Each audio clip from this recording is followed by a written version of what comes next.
Hello, hello. Welcome back to CoKo Plays. And now we got Myst Part 2. This is the Myst remake from 2020, the VR remake. I'm not playing on VR, but that's what this is.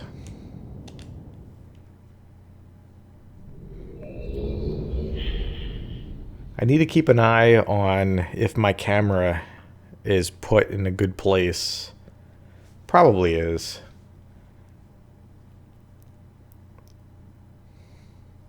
I adjusted a few audio levels from last time. Nothing too major, just I noticed that the dialogue was quite quiet with in comparison to some like the ambient audio and other parts of the soundtrack. So I just like made a couple minor adjustments to that. Alright, I think maybe the game is confused as to which input type I'm using. If you notice, it's got the mouse cursor shown on screen, but I'm trying to use controller again. Even though, to be honest, I didn't like it last time. Because when you're interacting with objects, it's actually a little clunky. Let me put it down. Not enough to be... Alright, let me try mouse and keyboard. Alright, let me just resume from here. Now there's still something funky. It doesn't quite know which one I want to use.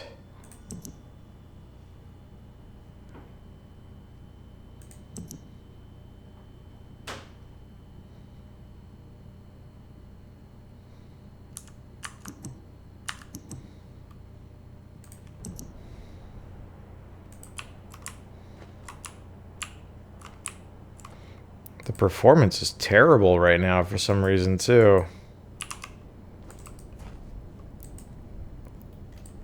I have this weird feeling that it's related to my mouse cursor somehow.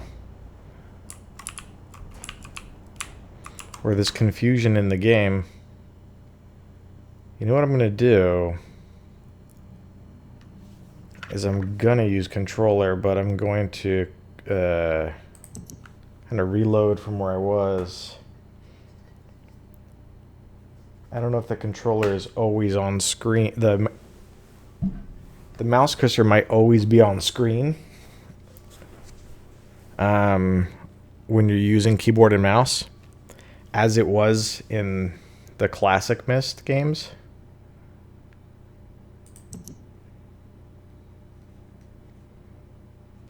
Yeah, it's definitely confused as to which input I want to use.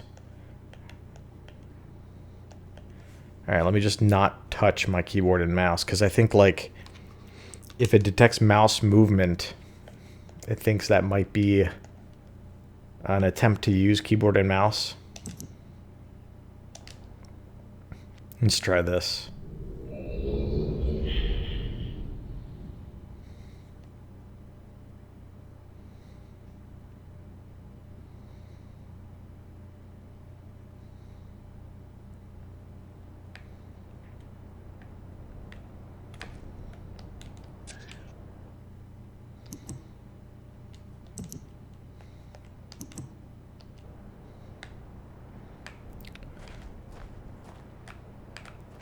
I guess it was just always on screen before, too.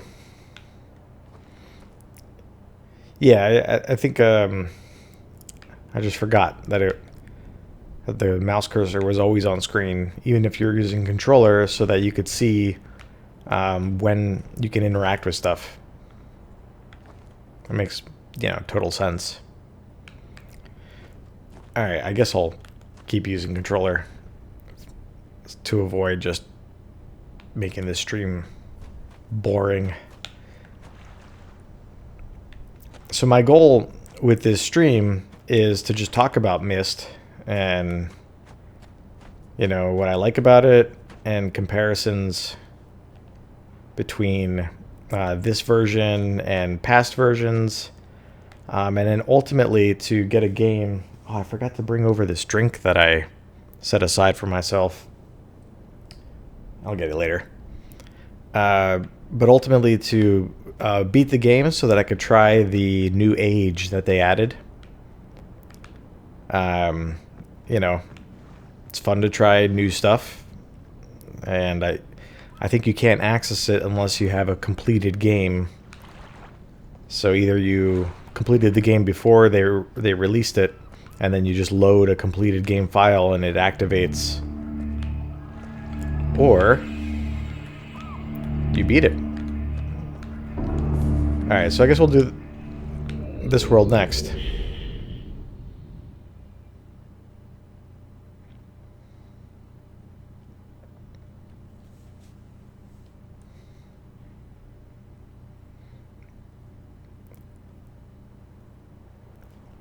The lore for these worlds, I've forgotten by this point. That looks pretty.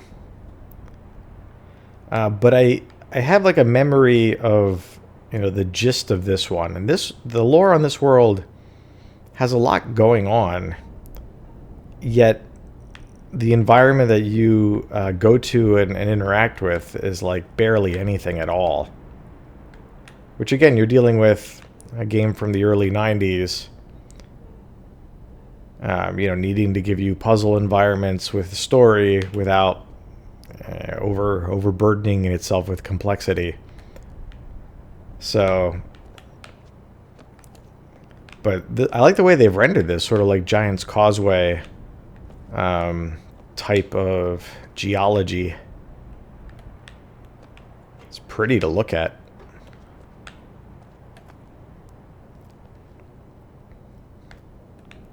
Just like the original, it's like an island, or a contraption on an island surrounded by seemingly endless water. So you get met with something you can interact with immediately. And so if we play with it, we see different symbols that we can switch to.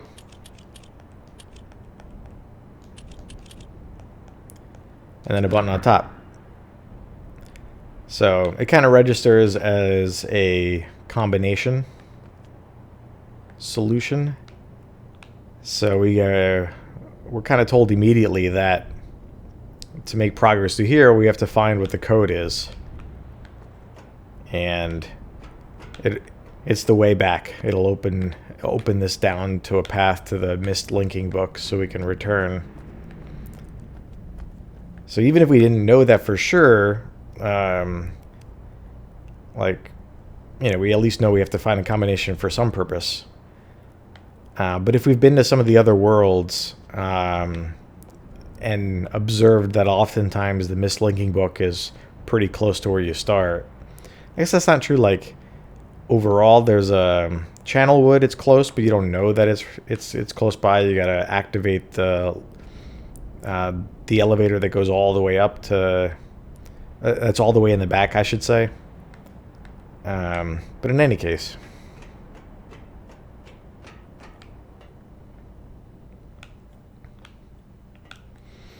it's a compelling design element to have something metallic and industrial and rusted and old in the middle of just endless nature.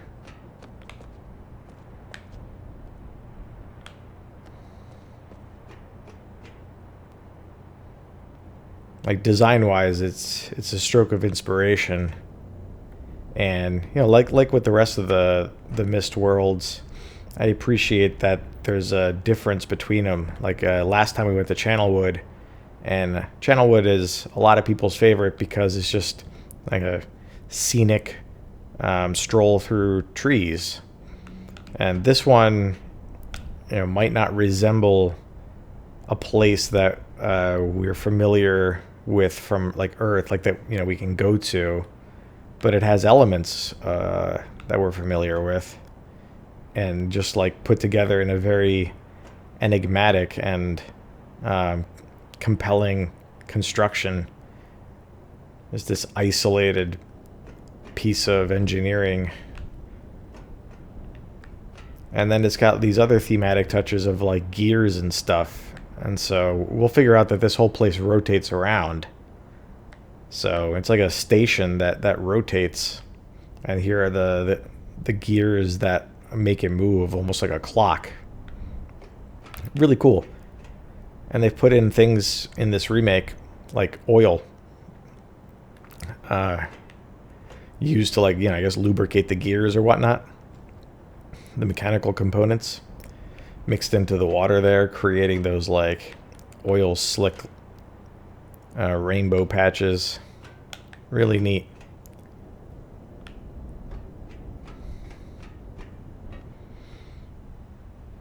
So these days we have a high bar where all the elements of like game design got to come together. It's got to be visually compelling.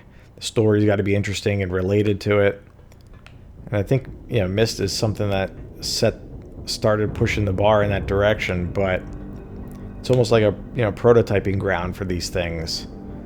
So the whole backstory lore of this world, this isn't something you need to know to make it, to deal with this puzzle, but it doesn't matter because you could just walk in and go, wow, this is really cool. What a cool place to go walk through and explore and touch things and see what I find.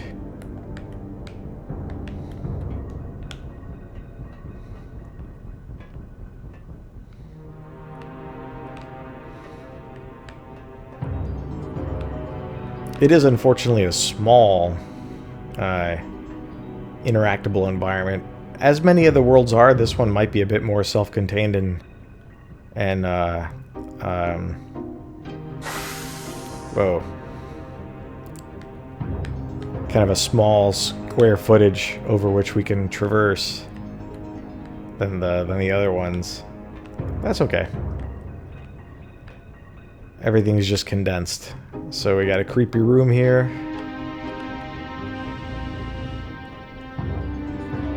So rotation simulation. This is your tutorial. So let's see what we got here. We got 4 marks along a circle at the cardinal directions.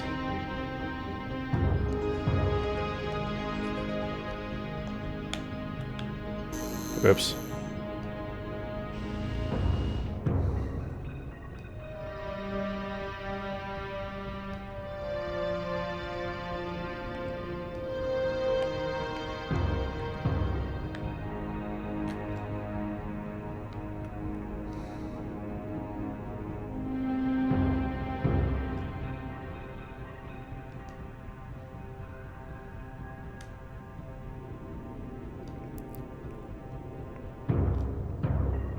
So what you're supposed to notice as you fiddle around with this is that the rotation snaps to the 4 points at 0, 90, 180, and 270.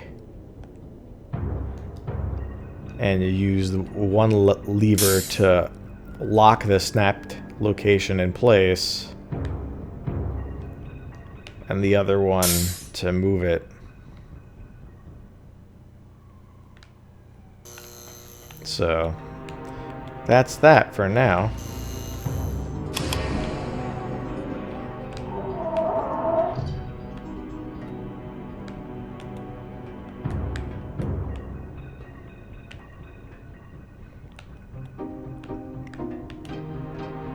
Some mace type weapons here. That's a cool shot. Creepy. Ah, it closed.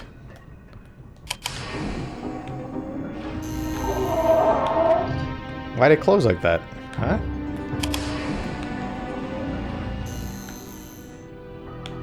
That's weird.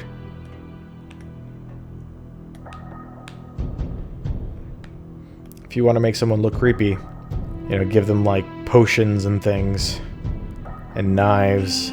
So it's a blue page. Alright, I hope I clicked on that properly.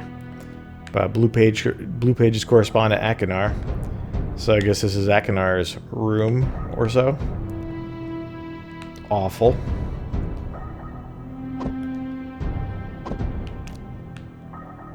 I mean, That can't be good. That can't be good at all.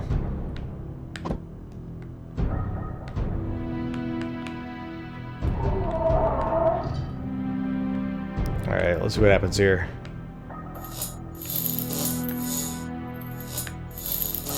That can't be good either.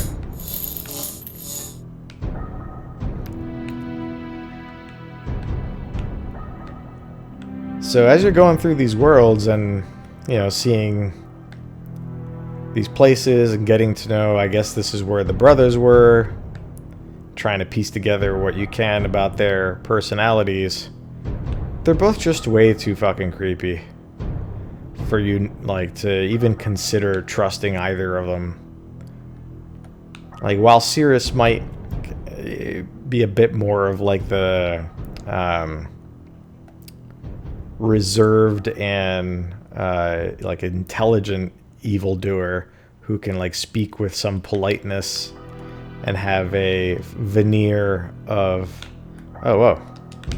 I just wanted to get out of this room, and it looks like I activated the thing. I think that's a bit of a bug, but no biggie.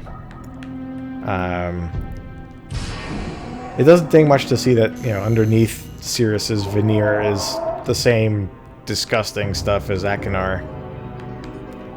So neither of them really is convincing. And I think, you know, you're supposed to kind of come to that realization as you go about the worlds, but you don't know until the end of the game that you have another option. Alright, so look at Cirrus's room in contrast to Akinar's. It's got a nice rug. Ornate, but clean and organized. Dope.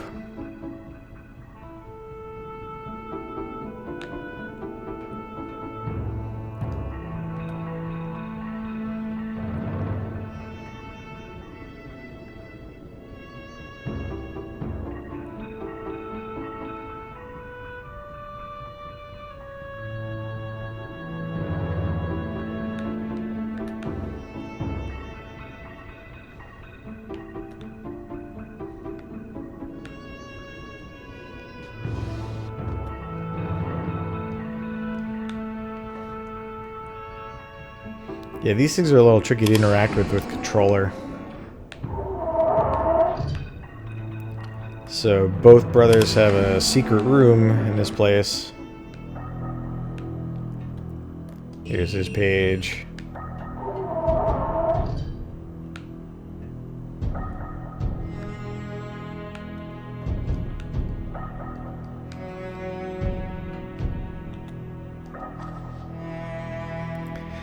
Cirrus, your greed sickens me. Your desire for wealth and plunder is never satisfied. I will instruct any subjects not to pay your new tax, and you know they'll listen to me. Regards, Akinar. So sometimes there's like a... what's the word? Each of them have an equal opportunity to express their personality through the layout of the world, but in other times there's an asymmetry to it. Like in the Channelwood, it was Akinar who had the device that left a message for the natives, and Cirrus co-opted it to leave a message to Akinar. And so in this world, we only have one message, and this one's from Cirrus to Akinar. So, like the reverse. And, you know, you can tell that there is a conflict here in the last world in Channelwood. Cyrenus is saying, you know, getting back to Akinar, and kind of saying like, you know, I hope I didn't mess up your little thing here. And here Akinar is saying, I'm going to instruct my subjects not to pay your tax. Now, the very fact that there, you know, are subjects to have in this world, you know, also puts them both to blame. I guess that's not a good sign.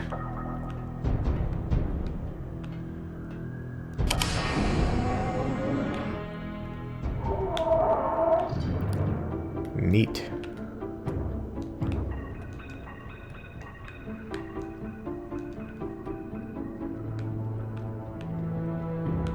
Alright, this isn't a telescope we can use. Is this reflective of, like, the layout of the current orientation? I don't know, it might be.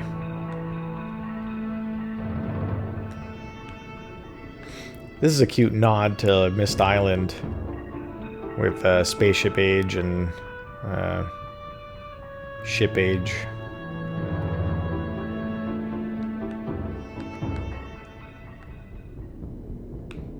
I guess this is how Cirrus sees himself.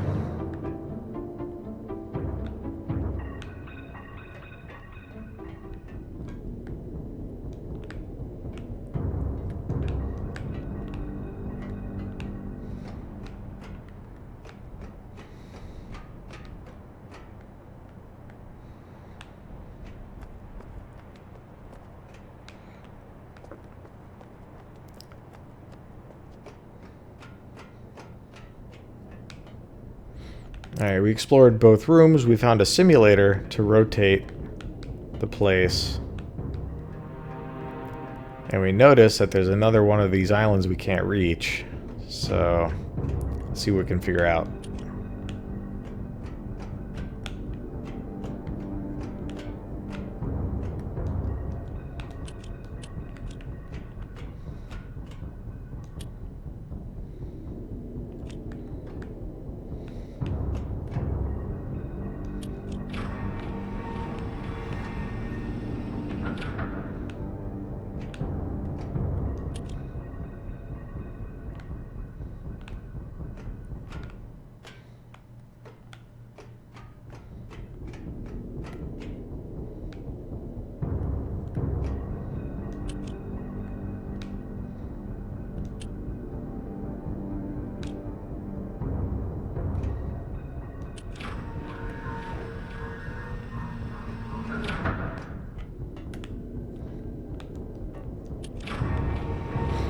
Ah, there we go.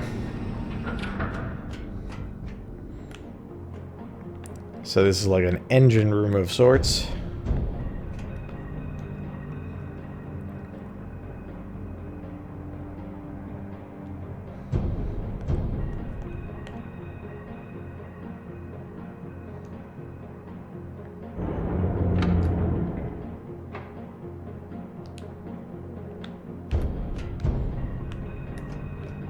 Alright, so let's see what we've done. Whoa, sorry.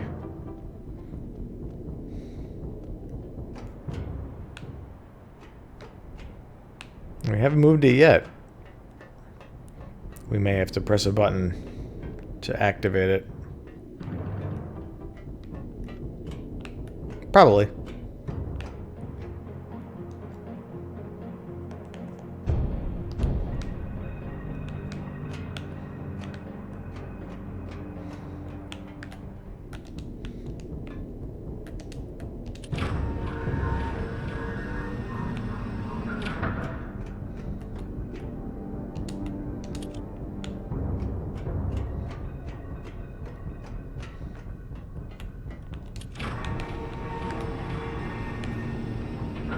There might be a level of indirection that I've forgotten about.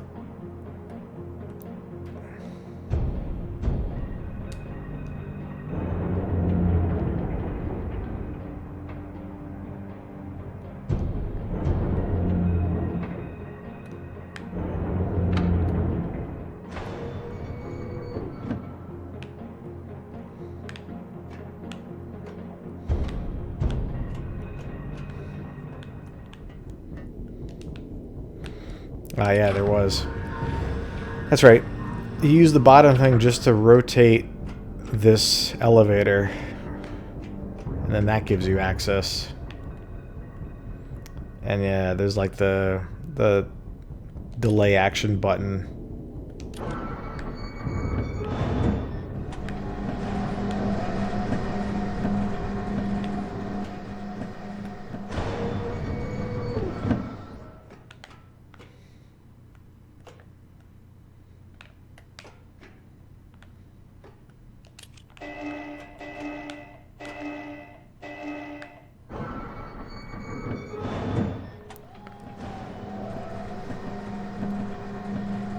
Yeah, a lot of these contraptions, there you go, like this looks like a gear operating room. Amazing.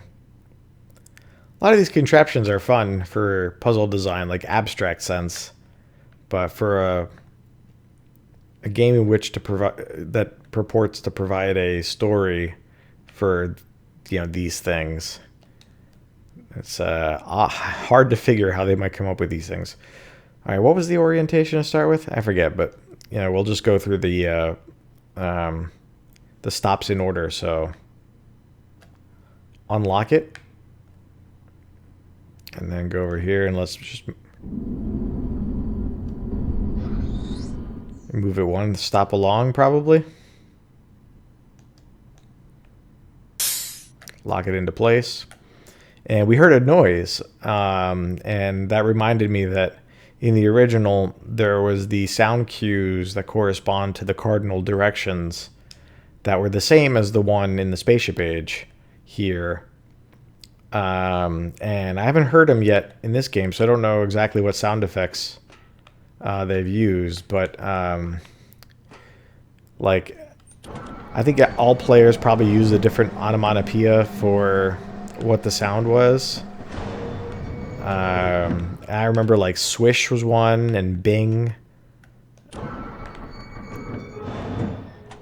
and swoosh, maybe swoosh, swish, bing, and ding, bong, those kinds of sounds.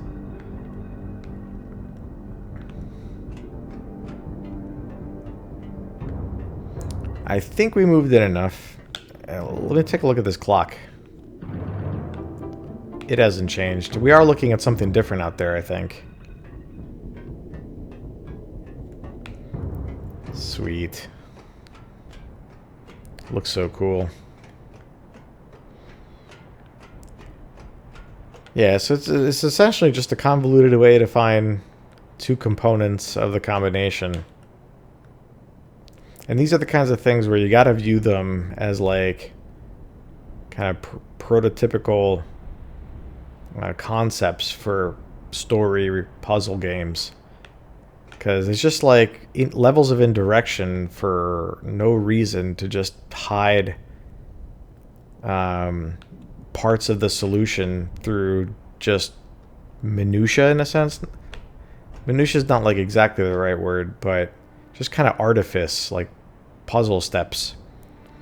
And so, none of these steps are particularly challenging. There's no like aha moment really. Like, especially on this world, some of the, there's a little trial and error if you don't quite grasp the rotation of the base immediately. But so we got these two symbols, and this is, I guess, evidence that the randomizer is at play, because we got the same symbol for the last two of the combination. And I don't remember what it was in the original game offhand, but I'm pretty confident that none of the symbols were used twice in the solution.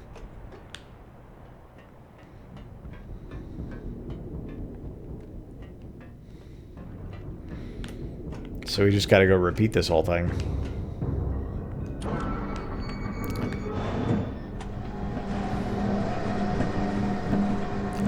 All right, while we're waiting for the elevator to drop, I'm gonna grab my drink real quick and come back.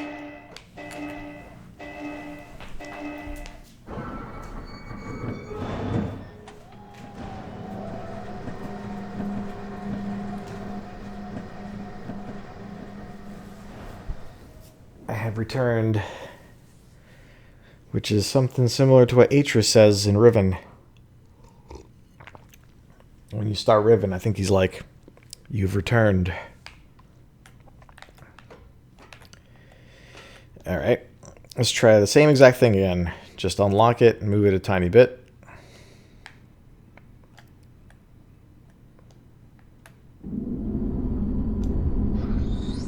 I think that worked.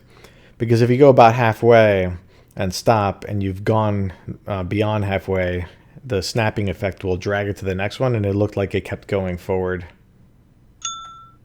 and now it's the ding sound. And ding was north, I believe.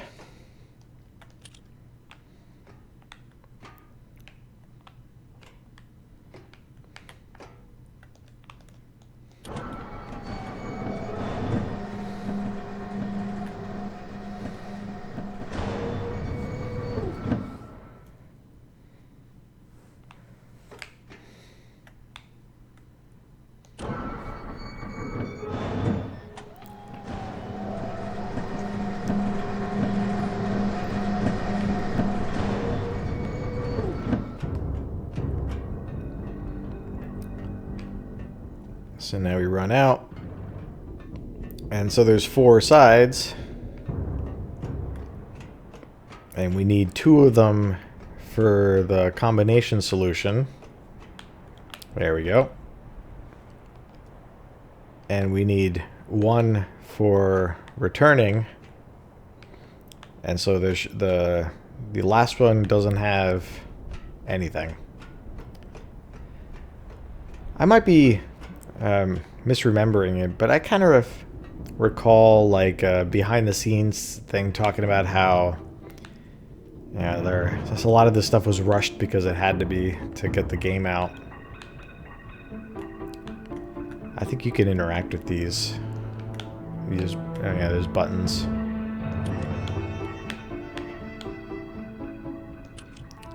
I think there is some explanation for some of this stuff in the book for the backstory. That's a really nice, like, landscape scenery.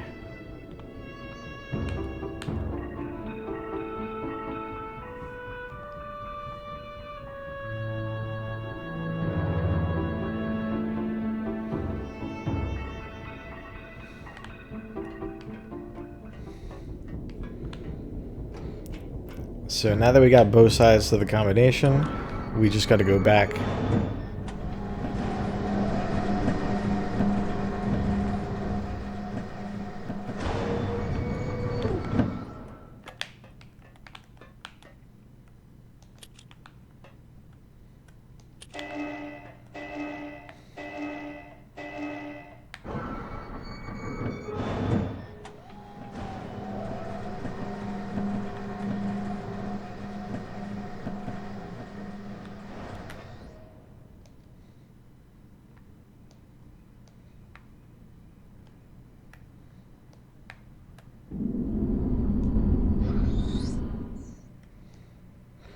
I'm guessing we're gonna have to go either 2.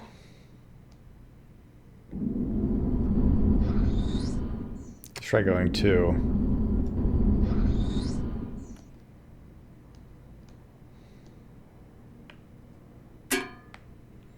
Okay, we got bonk.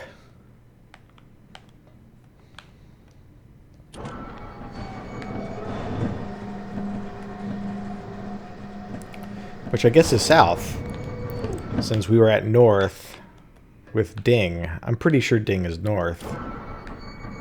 And bonk, I guess, is south. I wonder what the fan base has determined as like the conventional naming of the directional sounds. I don't think I've ever bothered to, you know, look it up or really talk to people about it. Alright, this looks good. So, let's take a look at our notebook.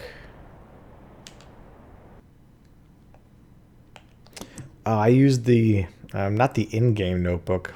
I used my Steam screenshot. So, what I'm going to have to do... That was my mistake. I'm going to have to check out... Let me get my mouse turned on. Go to Steam real quick. That was dumb with me. Okay. Okay. Now I've got the confusion again with the inputs.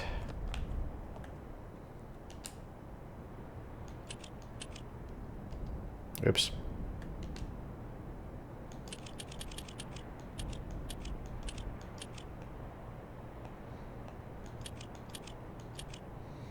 I think we had 2 of the 4 correct.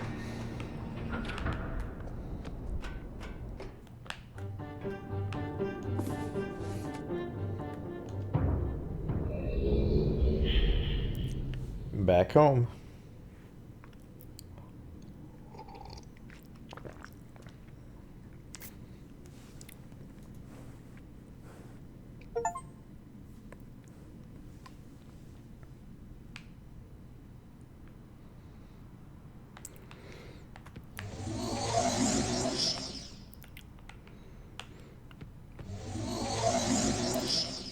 All right, who do we want to give? This is the second page, I guess, so now we'll start getting a little more clarity. Let's see what King Sirius has to say. Have returned. Additional page.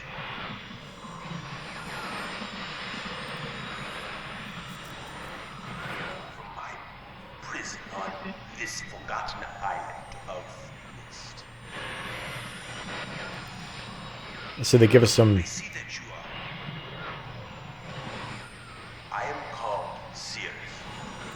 Right, so we learn their names eventually, and he mentioned Myst Island. Pages. I must search. Bring me. 2 more of the red. And I am released. I promise. Warn you, don't touch the blue pages. It's where my brother, wicked brother,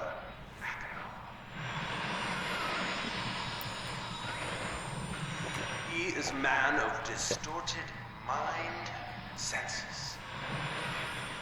He disgusts me. Do not release me. Thirst for destruction is nigh. Never ending. Bring the red paper. I beg you, please, release me from this prison. I promise you will be greatly rewarded. You must help me. I beg you to help. So with each page that we give them, we get information from them, and we get more clarity about what's going to happen next. You're back. Blue pages you brought for me. Oh, I must have some more. I ask of you. No. Since my brother, Sirius, wrongfully imprisoned me within this book. Stupid scheme. Pretty speech has been. Read which is endless. Be perfectly obvious to you. Evil and has destroyed all but 4. Do not bring the red pages to him. You must not let him trick you. Tricked our father.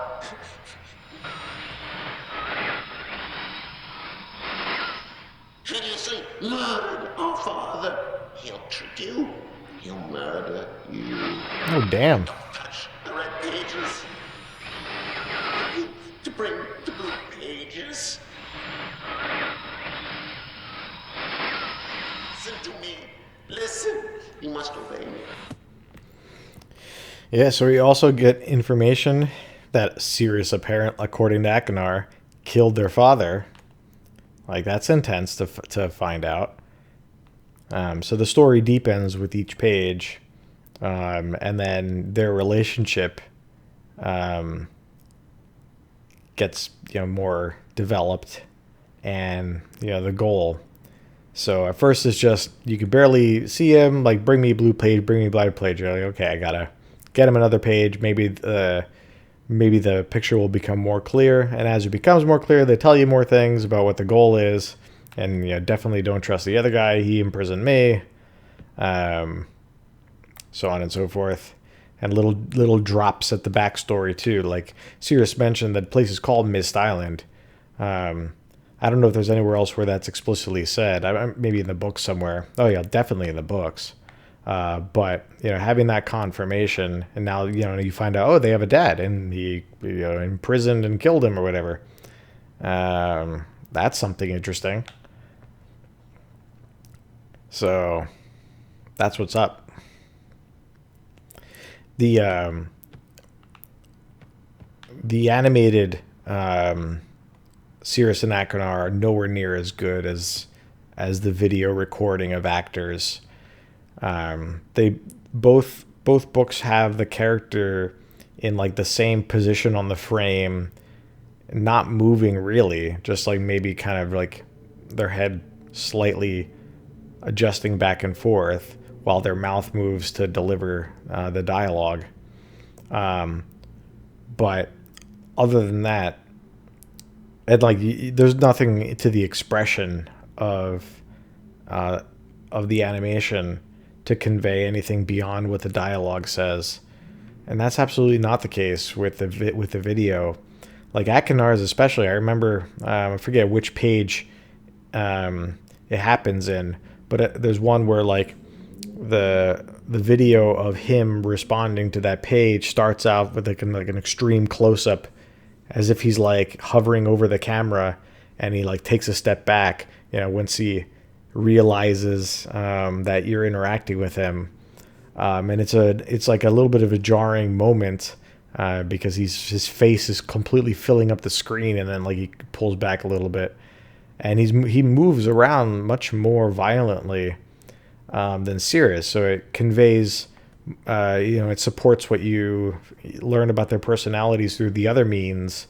That Sirius is a bit more of like reserved and in control of his faculties, as he's there trying to smooth you into looking at things his way, and Akinar is a bit more wild and disheveled. Like they have different character designs, of course, that try and convey that. But it's not as good as a real actor's face and hair and movement. So that's a little unfortunate about the remakes. All right. I know that there's the mode in the settings where you can use the video. And I think for Myst, that's probably appropriate. Like it might be a little incongruous to have everything be animated and rendered 3D, but this like video of human beings. But the thing is, we don't have any other reference points for living creatures.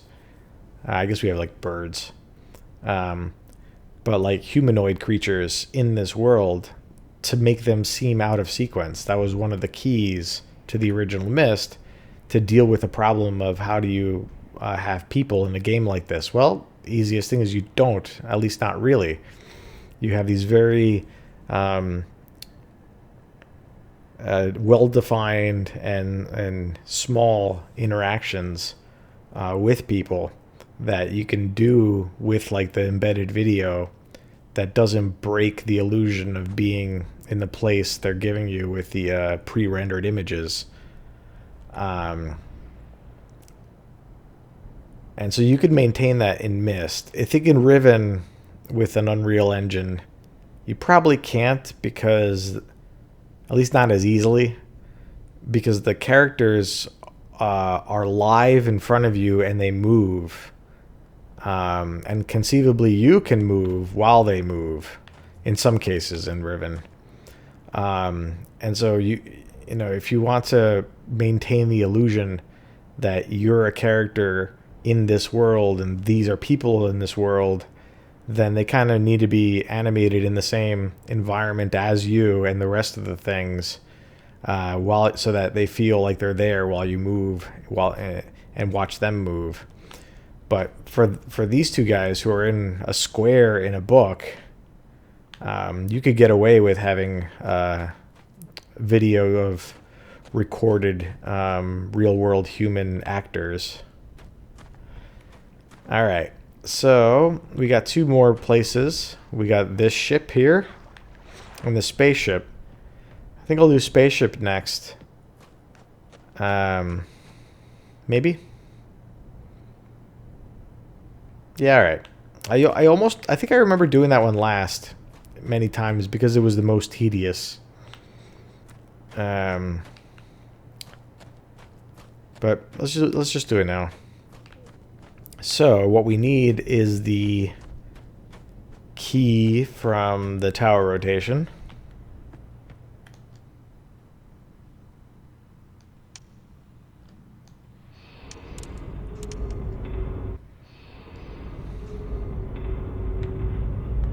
There we go.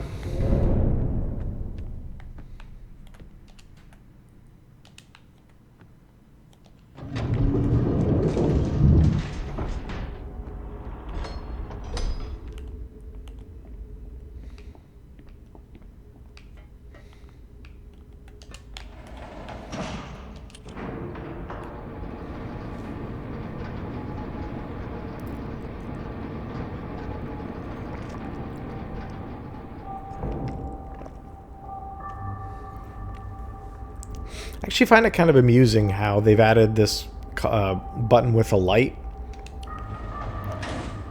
as like a quality of life improvement for, I guess, dealing with the door being open.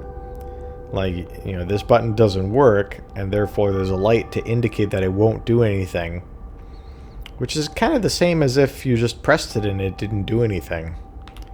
And then you have to figure out, you have to close the door. So if you close the door, then the light turns on and you go, oh, now it works. Which you could just equivalently try by closing the door and then just pressing it and seeing that it worked. So it's like, rather than do a quality of life improvement where if you press the button, it just automatically closes the door for you as if there's a mechanism to do it. This one kind of maintains the idea that in this world, what you got is like a circuit here that's being connected, like a weak circuit that's being connected by the door sliding into place. A weak enough circuit that once completed, you can then activate this button to move the elevator mechanism. So, you know, in order for them to automatically move a door, they'd have to have a whole other mechanical component, which, you know, would be initiated by pressing the button, and then it would trigger like some kind of a sliding mechanism to pull the door back. And, you know, the designers of this elevator didn't want to do that much work, so they just require that the operator slide the door closed.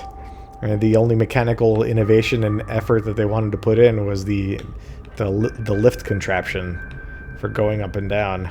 It's kind of amusing.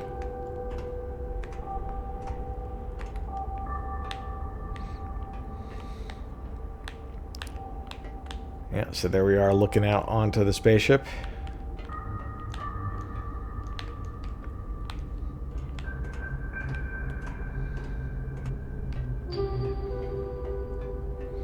$54 volts. I think that's a randomized value, if I'm not wrong. I think 59 was the number in the original game.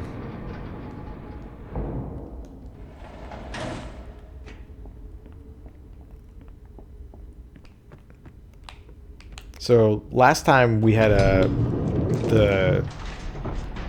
the clock tower over there had the same 332, which is probably not randomized, because I was explaining how last time it didn't need to be randomized because it didn't warrant randomization, because the fun of the solution was to notice that you had to hold down the lever to rotate only one of the three gears.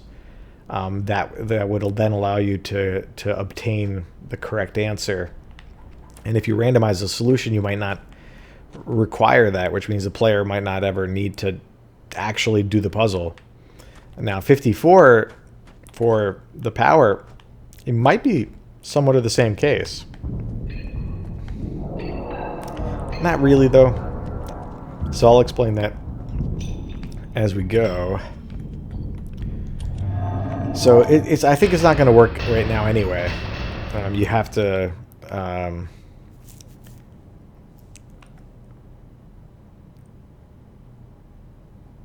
you have to flip the breaker, I think. So let's try this. Oh no, it works. So only if you overload it do you need to reset the breaker. So if you're playing this for the first time, you know, you might just start pressing buttons and accidentally overload it, and that's almost like an optional puzzle, which is kind of a cool concept. Let's do it just for the fun of it, but I'll also kind of do it in a way that advances us. So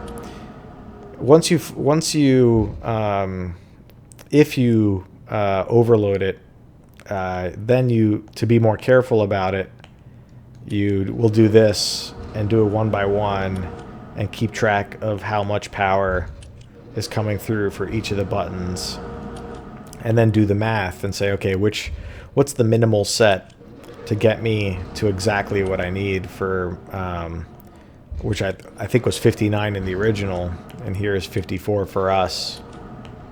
So you got 1, 2, 22, all sorts of things. 19, 9. So there's multiple ways to arrive at 59 probably, but also 54 and whatever else the randomization can give to you. So let's do a little bit of math here. So 19 plus 22, I think it was 22, is a 41, and we got to get to 54. So there was 1 and 2 up here, which are nice. There was 7 here. There was 8, I think, somewhere. There was also 10, but we didn't have a 3, I believe. What was this one? So we overloaded it. Interesting how it got to 57 to tell us that, like, that's what our setting set. I think the original game did that too, actually. So we were at 41. Yeah, I wasn't keeping total track, and we went to 57, so we overloaded it. What we can do, though, is set exactly 54 so that it's ready to go for next time. What were you? Okay. Okay, so now we're set at 54. So it's somewhat likely that you'll do this because you won't think you need to enter it perfectly the first time. So you'll probably overshoot. You know. And this gives you an idea of what the heck this thing is even for. Power and power to ship. So the power is how much power you're generating, I guess, and the power to the ship is how much is being sent to the ship. So it's the circuit that goes to the ship whose breaker has been overloaded. So we got to go revert that.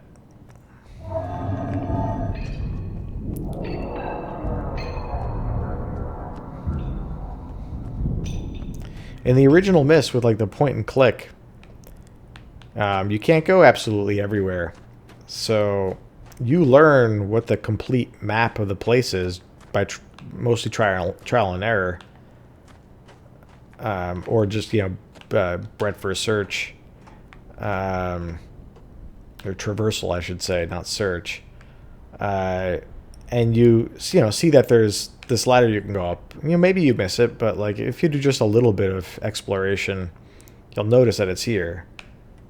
So when you need to use it, you go, oh, okay, that's what that switch is for.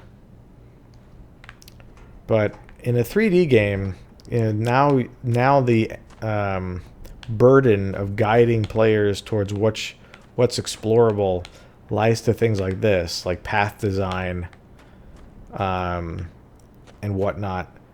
so that the player even thinks to go down here. So this looks a little different than the original. It's more obvious visually when coming down here that, you know, the path forks with the dirt path going this way. And even though it dead ends, you know, it's not too hard to notice the ladder right here. Cool view with the sun there.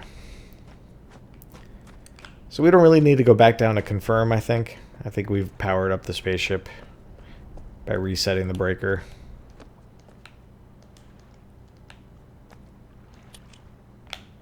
I was wrong.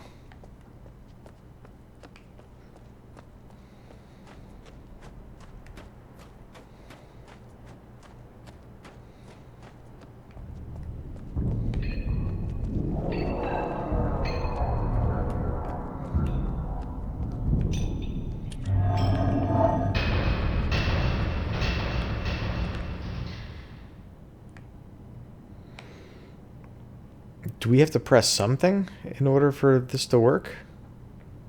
I guess we could turn off one of these. There we go.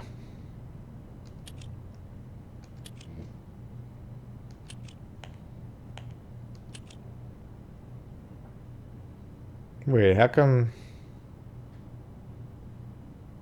Did I mess up on flipping the breaker? Is there more than one? There might be more than one. Maybe you have to turn it completely off. Alright, so we got 2 and 5 on the left and 1, 3, and 4 on the right.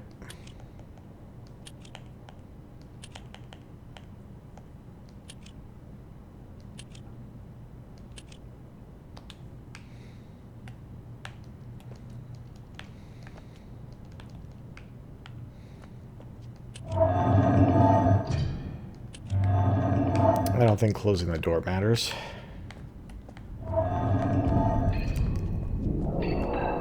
Alright, let's try flipping the breaker again. And... is it... yeah, was there one here or something? Why do I think there might have been a second one? Let's just follow the wire.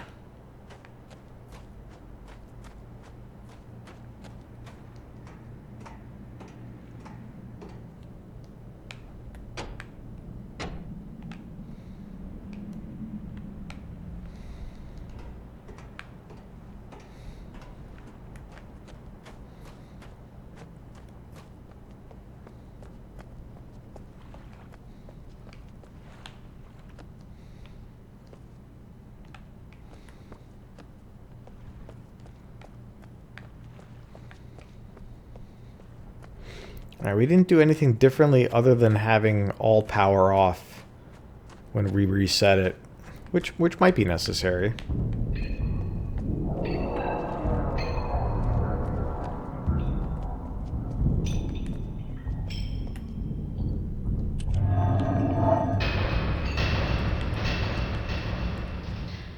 So we'll do 2. The interaction's tough. Now we haven't fixed it yet, because the power to the ship isn't coming.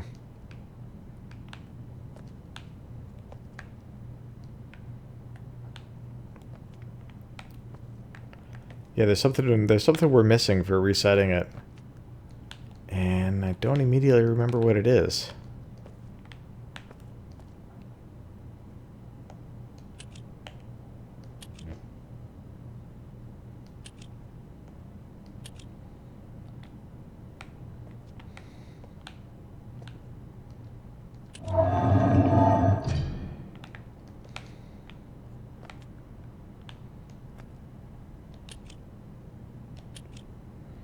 I didn't think the door would matter.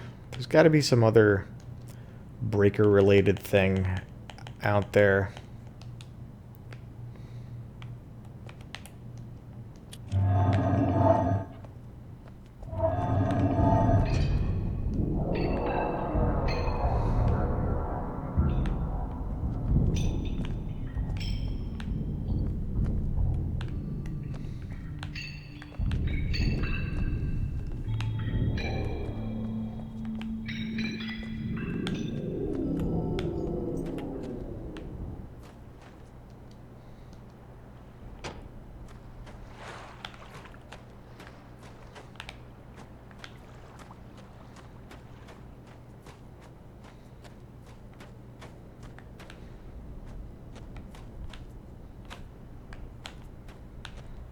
Hey, we're on the roof of this.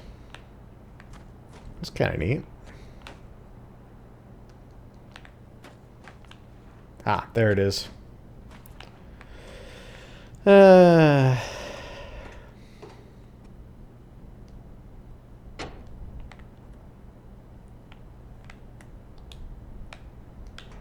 Two breakers. Unbelievable. That was there in the original too. There was a second one.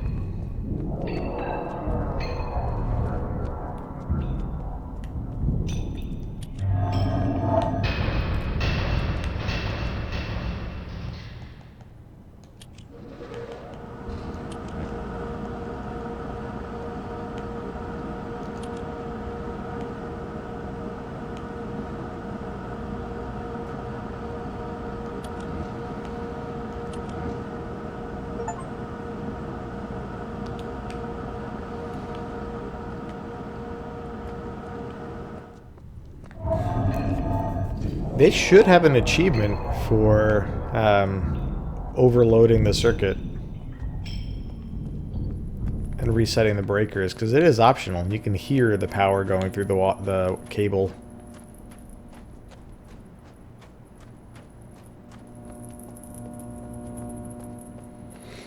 It's a nice touch to do that, because the world we're going to is a soundscape world.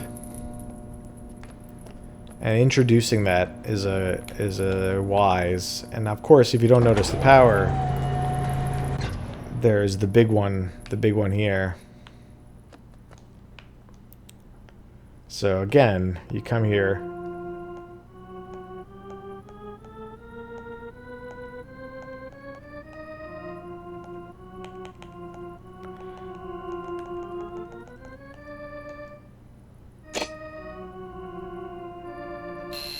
So there's 5 notes that are played, and each of them have an identical slider to adjust the pitch up and down.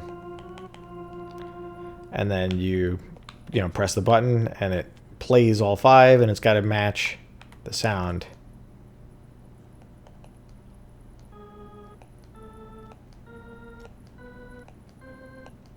So standard piano.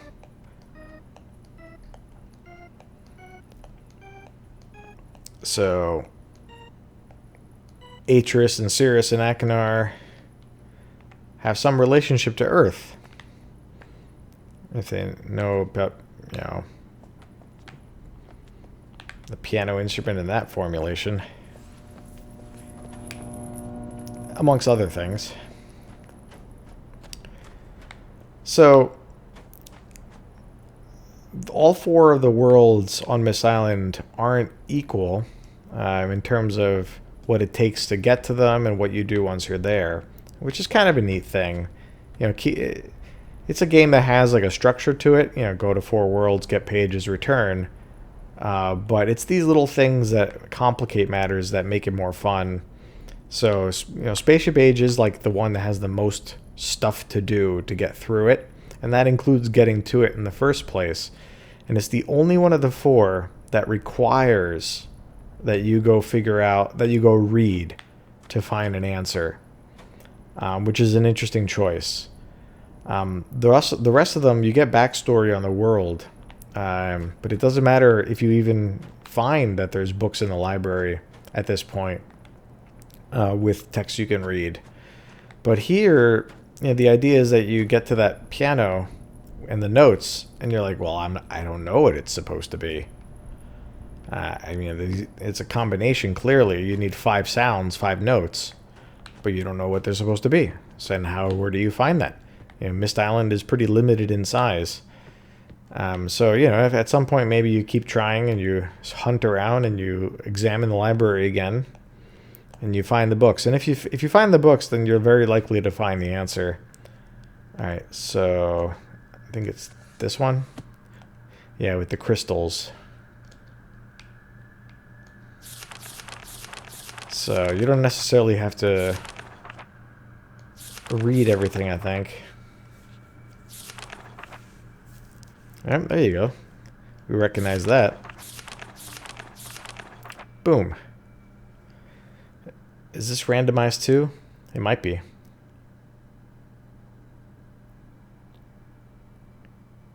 think it might be randomized. Let's take a screenshot in game. Press Y. There we go.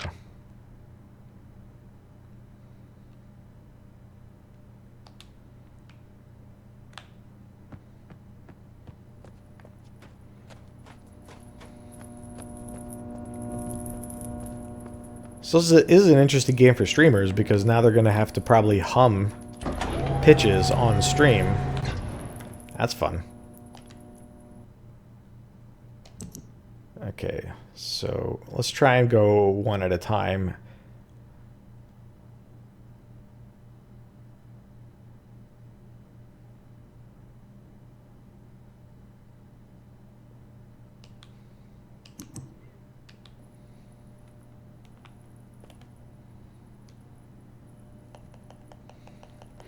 Yeah, this is hard on controller. So let's get C. That should be the lowest on the slider. So if we can go up by half steps too, I think that might be a nice thing for controller. We can probably control going up by half steps more easily.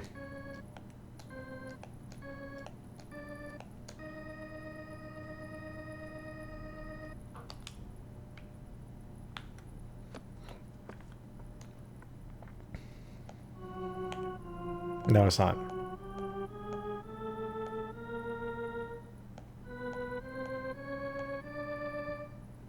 So it should be that. So it matches the piano in terms of the lowest note. I guess that was an F as the lowest note. So we had to go up to C and then go up 4. But we should be right.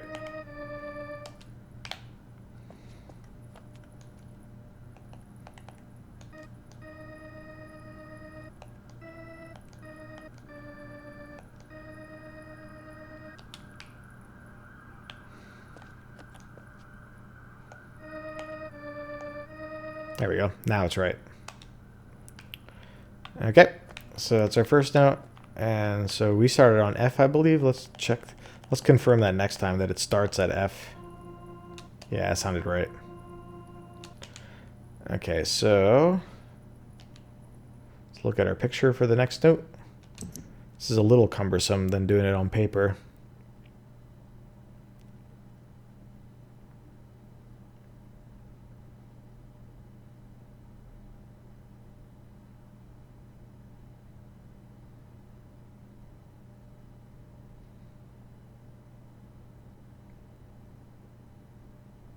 So it's a G,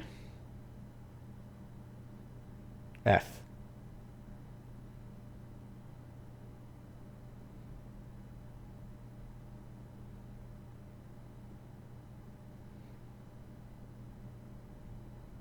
G.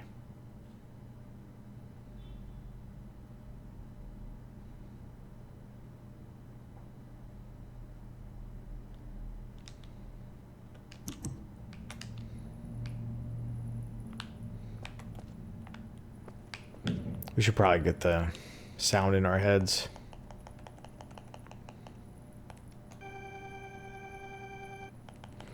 So we got, and then go 1, 2, 3, 4, half steps up until that.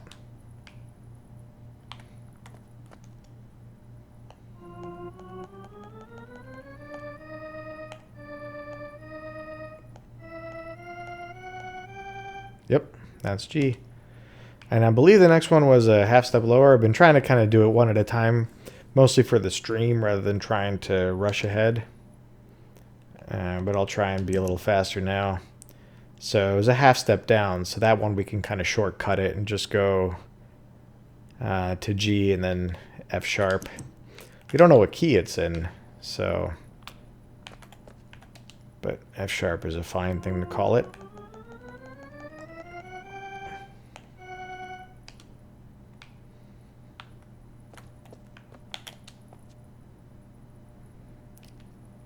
Okay. 4. We go up an octave. D sharp, D sharp, and then C sharp. Let's get those sounds in our head.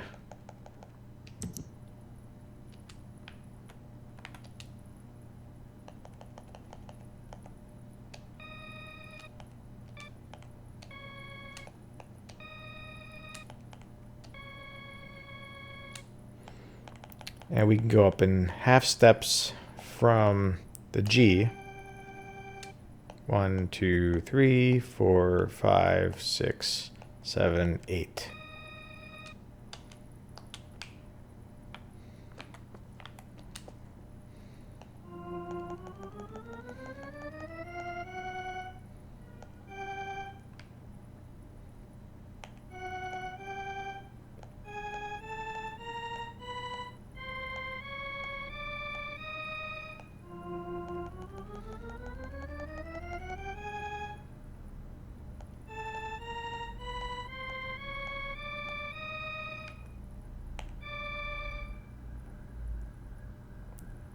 It should be 2 half steps down because it's they're both black keys.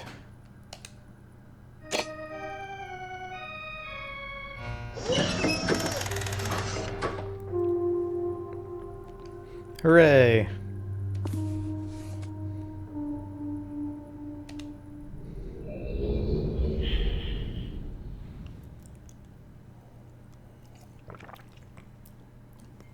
Yeah, those keys were randomized too, which is nice.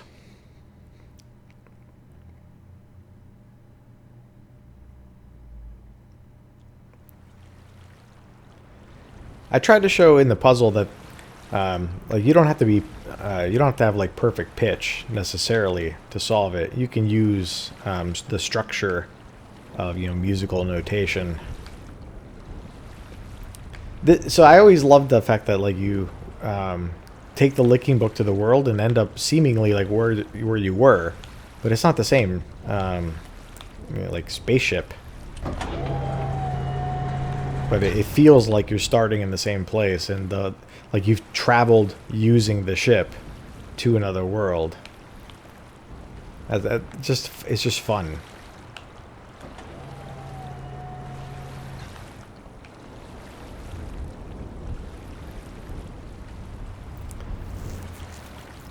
Yeah, and like beyond the tedium of this world, it's also another one where it's like, what is going on here? Why are these mechanisms here?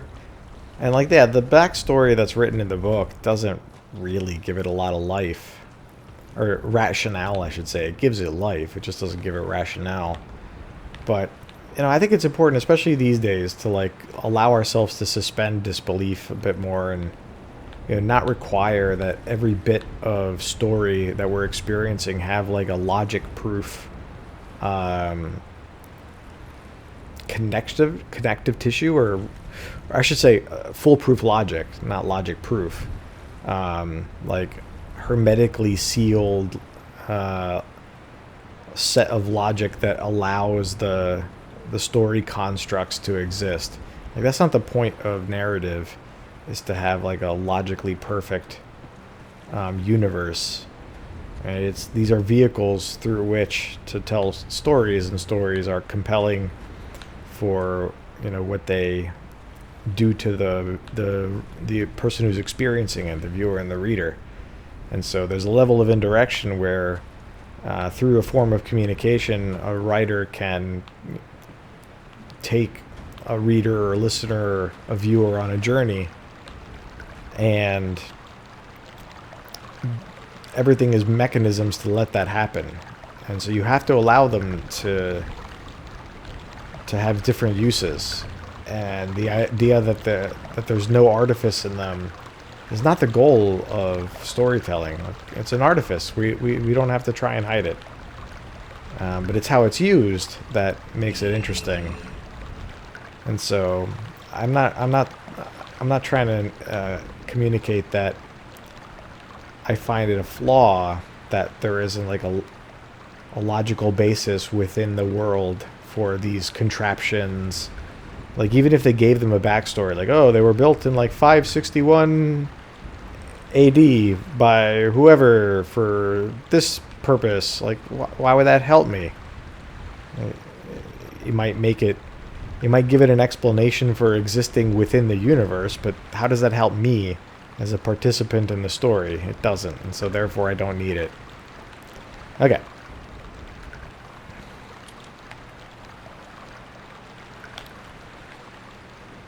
So, being primed to expect sound cues for this world by the way we got here, we start to figure out that this is going to be a sonic puzzle, and there's water, and we can hear it, and that water sound that we hear is being picked up by a microphone, and then the sound of that microphone, the sound of that water is, I guess, being transmitted. So that's what we know. And turning these on, leaving them on is probably a good idea, because we found it off.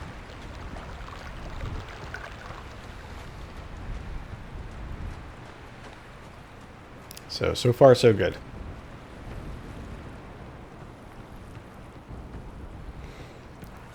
And then we see this.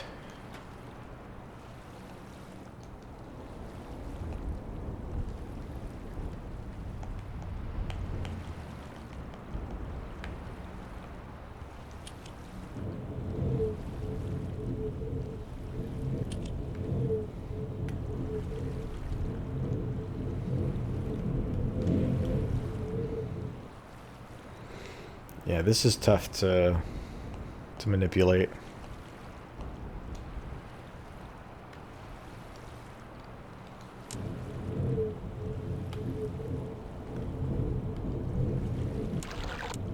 Okay, I see how they're doing it. You have to press R2 once to input that you're activating this knob, and then L1 and L2 can rotate it.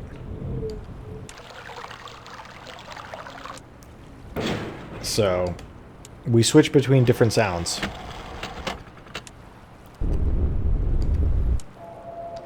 So it doesn't take much to recognize that this is a sonic version, an auditory version of the same type of puzzle we did on precisely the previous world. We just have to get a combination of sounds in the right order. And so we found water, so that's one of the sounds that's possibly a value in the combination, but we don't know what order it's going to be in, and we don't know the rest of them, so we'll get back to this door.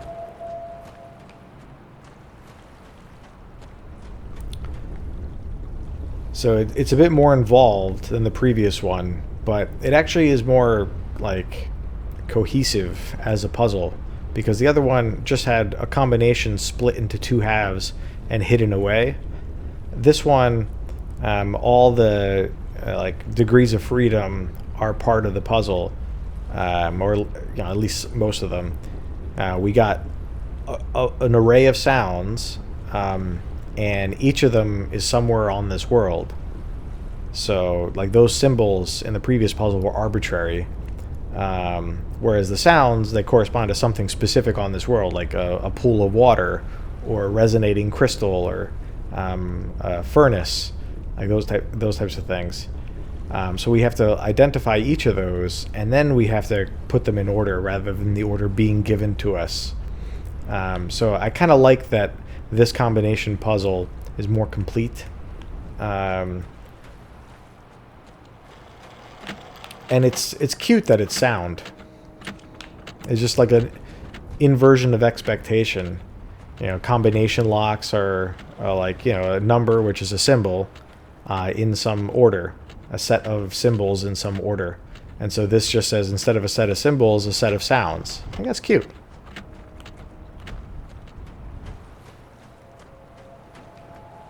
And just the fact that a puzzle involves sound, I think, is a good idea. But yeah, because this world involved more steps to get to, and to get through, getting each page, coming in 2 times, once per page, was frustrating. So this is the sound of the crystals. pretty cool sound.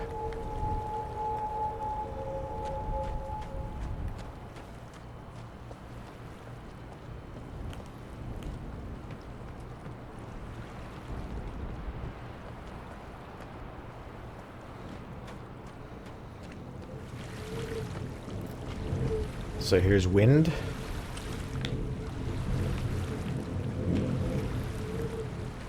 And then this is like a tunnel to get to the island or something? Where am I? Can't see anything. Is there a button here? There we go. Ah! That's kind of scary. There are some bats or birds down here. It makes sense for them to be bats, but they just didn't look like bats. I'm guessing that's the same set of lights.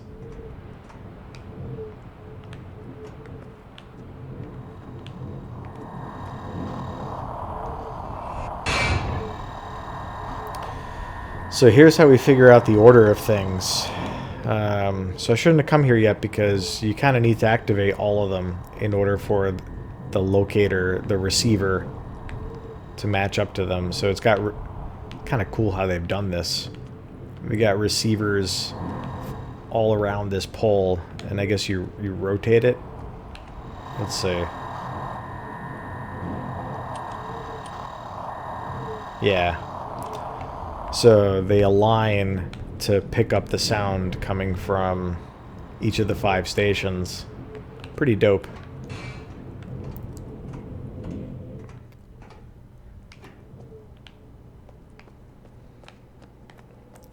Alright, we turned on 3 switches or something. Streaming is tough because, like, you're focused on talking and whatever.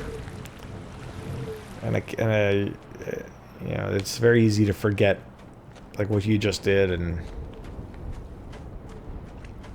things that happened and names and numbers. 1. This one was already on, so we're good. That's the thing in the middle. That's the crystals. We turn that on. This might be the one we missed. Right here. Like a furnace-y sound or a heat sound.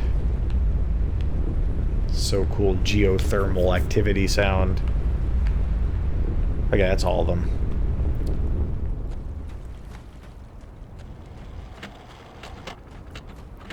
So this does, you know, kind of give me something to say with respect to the difference, another difference between Myst and Riven. Puzzles like this are present in Riven in terms of needing to match up symbols and order of things. But one of the wonderful things that Riven does throughout is to take away one of the choices that you can make. And for example, if we were to apply some of the Riven logic to Myst, one of the 5 sounds, we wouldn't know what it is. And then one of the 5 stations for recording the sound, we wouldn't know where it was and therefore which order it comes in. And what's fun about that is that if you then solve it and you have 2 missing pieces of information, it requires you to understand the semantics of the puzzle to infer the missing data that you don't have. With this puzzle, you probably couldn't do it. Like, you couldn't infer which sound they didn't give you. But in Riven, you can, because there's story logic behind the puzzles. Like, the kind of logic that makes these things, that takes these things from being arbitrary symbols to having an emergent rationale for existing in the world. And that's what connects the puzzle's solutions and the puzzle's concepts in Riven to the story that they're telling you in Riven. And so to advance the puzzles, you got to know the story, and then you get rewarded for knowing the story, and therefore the story can build upon itself and be really large and pleasant. And then the puzzles can do the same. So that's what makes Riven amazing. They go from being isolated to tightly connected. Okay, so let's start with water.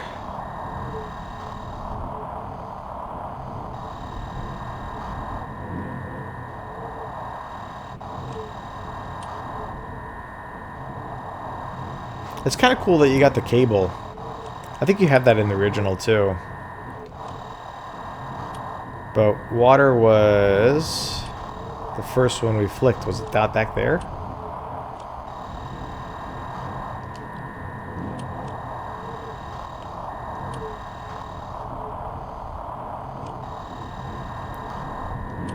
It was the one closest to the spaceship.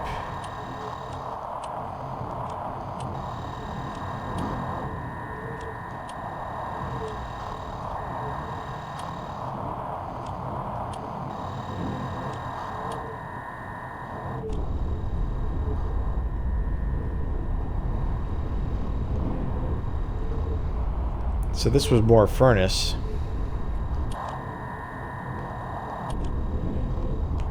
But we were working with water now, so we have to go... I left it on, right? I'm pretty sure I left it on.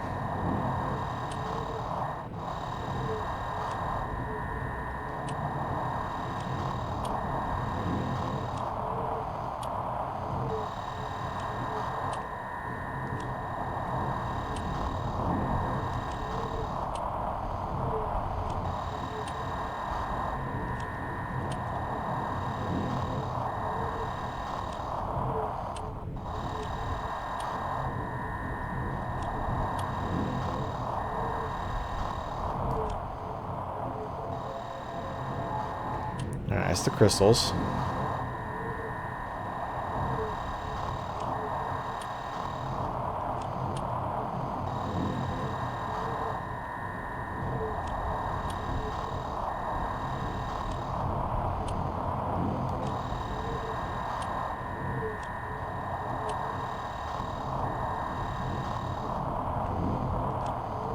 I feel like I don't remember turning the wind one on.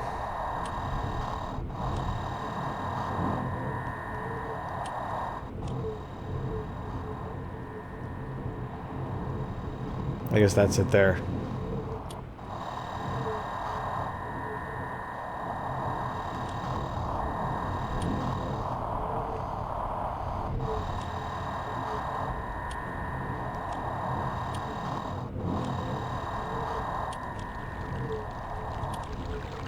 There we go.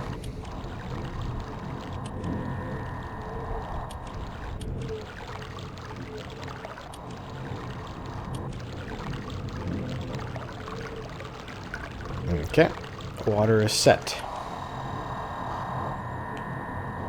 Now we need to do the geothermal energy. Where are we facing now?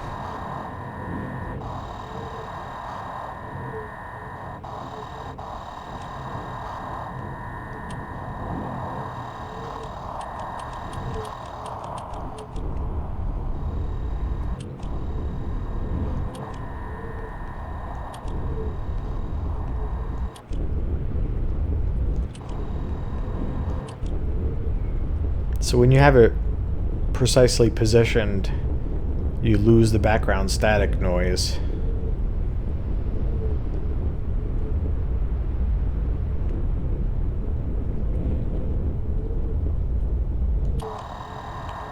So clock.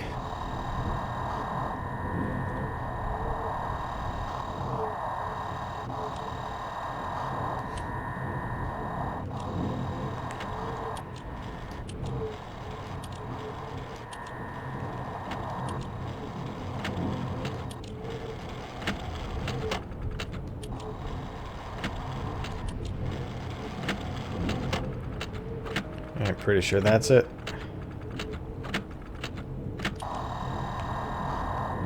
Crystals. Looks like it's close anyway.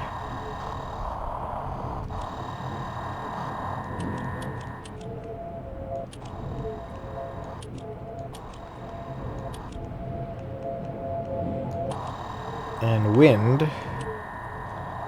It's the only one we don't have. So I guess it's the one that was, yeah, to the left here.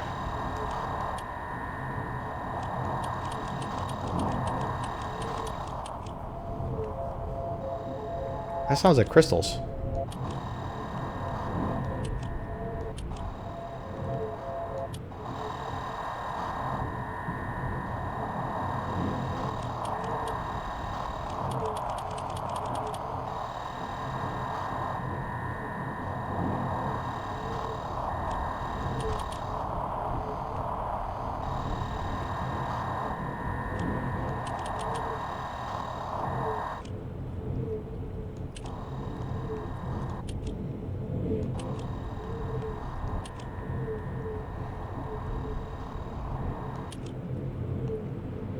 Okay, I think they're all set.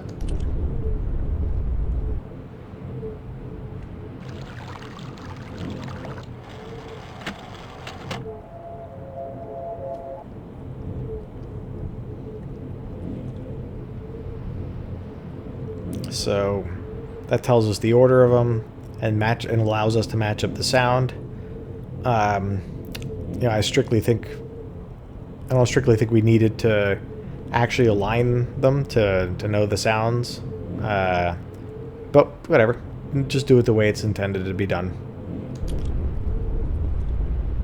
So geothermal, wind, water, clock, crystal.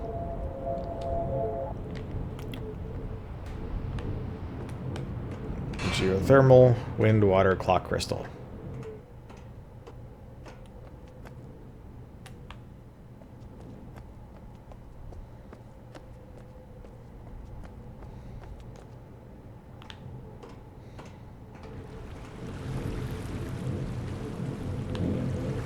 Just call it fire. Fire. Wind, water, clock, crystal.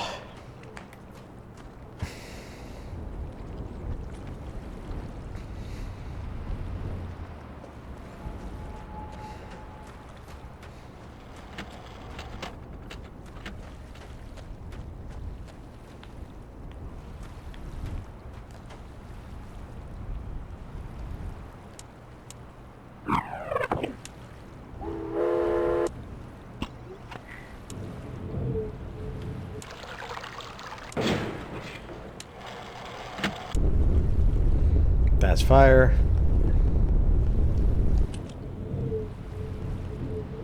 That's wind, right?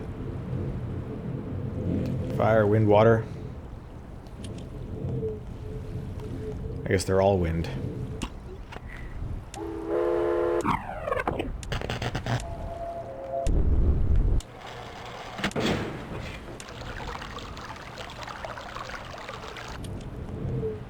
Clock.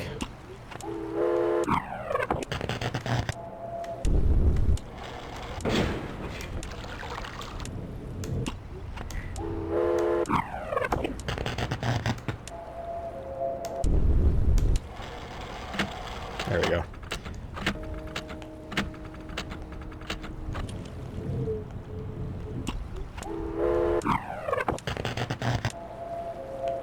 Okay.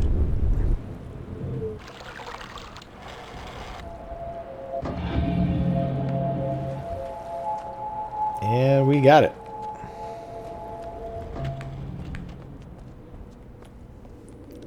So one of the nice things is that once you do it once, like that door, if you know the combination, you just come right to that door when you enter the world. So to bring the second page back in the original, you didn't need to visit all of the stations and turn them on and all that.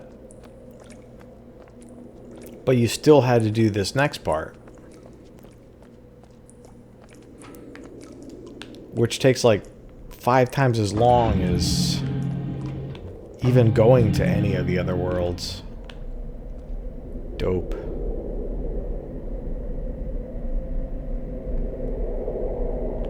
Like induction magnets. Induction currents.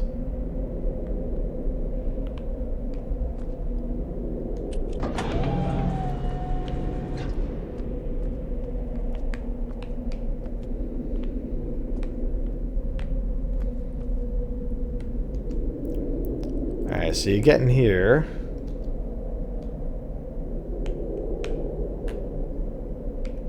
when you start messing with these things. Let's press the button.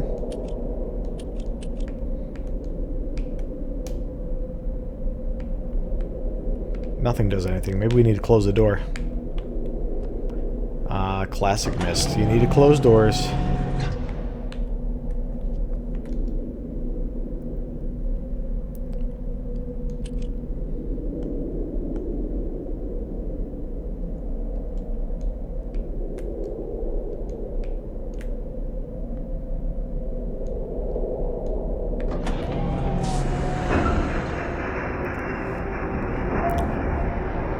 Okay, so the first step is to be lowered onto the track.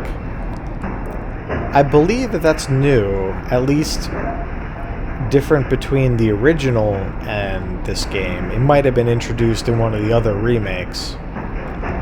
Can't be certain, but I think the original started on a screen like this, which is like you're already on the track in a given direction that you can go. Now, the idea of the cart being lowered onto the track is a little bit nice because it gives you more context for what it is you're seeing and what you're doing. So, you just have to, I guess, just press go forward, the forward throttle, to initiate it, and then it just lowers you down, and then everything else, can function. So you at least know that like you're on it. You've put yourself on this track, and it's going to be about that. So here's a track, and let's see what we can do.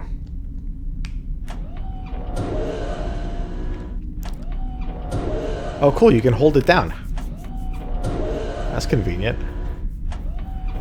So you can rotate to different positions. And to teach you how this puzzle is going to work, quite naturally, all the options are closed off, except for going back, I guess. Oh, no, wait, I made it all the way around. Never mind. Except for the only way you can go. And so here's a sonic cue that's going to be important. So it's a little misleading as to whether or not this ding corresponds to the current direction that we're facing, or the direction that we're supposed to go. As if we've even figured that out yet, but we're gonna get there pretty soon. So let's move straight, which is north, and see what happens. So we got a different noise, and we can press this button and get it again. So I think like when I was a kid, and I was, had to go through these puzzles, I had to come up with a name, a word for that noise. And I think sproing is probably what I used. But you could use anything. You could use a word of like a thing you think is making that sound. I don't know. Sproing, I think, is kind of the closest. So what that tells us, because north is blocked off, we can't go north anymore. So the ding we heard earlier probably corresponded to north, which it does. And so it's a different sound, and so it's not, this sound is not north. So we have to figure out what it is. And they'll probably give us exactly one option, so that we can identify the cardinal direction sounds. Because without that, this puzzle is impossible. So, sproing, I forget. I think it was west.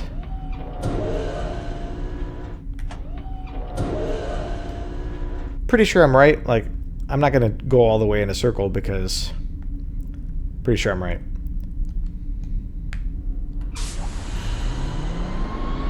So, sproing is west. Ding is north. So that was another sproing. Exactly the same sound as the last stop. West is still open to us, so another west.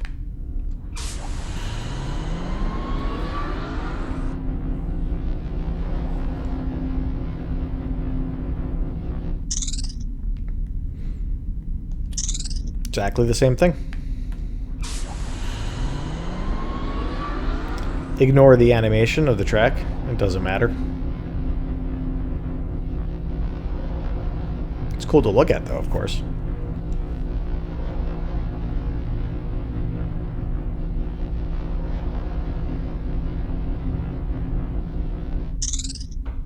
Uh-oh. Oh, wait, no, it actually did matter. It turned us, and we are now facing north. How did that happen?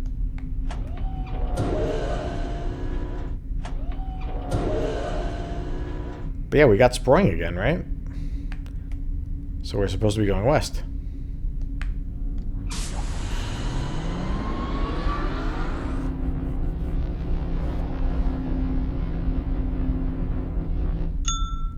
Now we got a ding. Ding is north.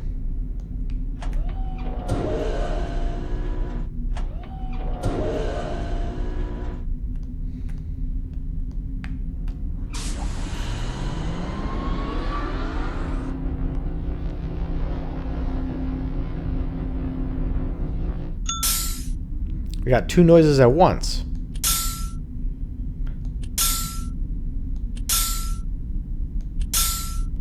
So one of them is ding.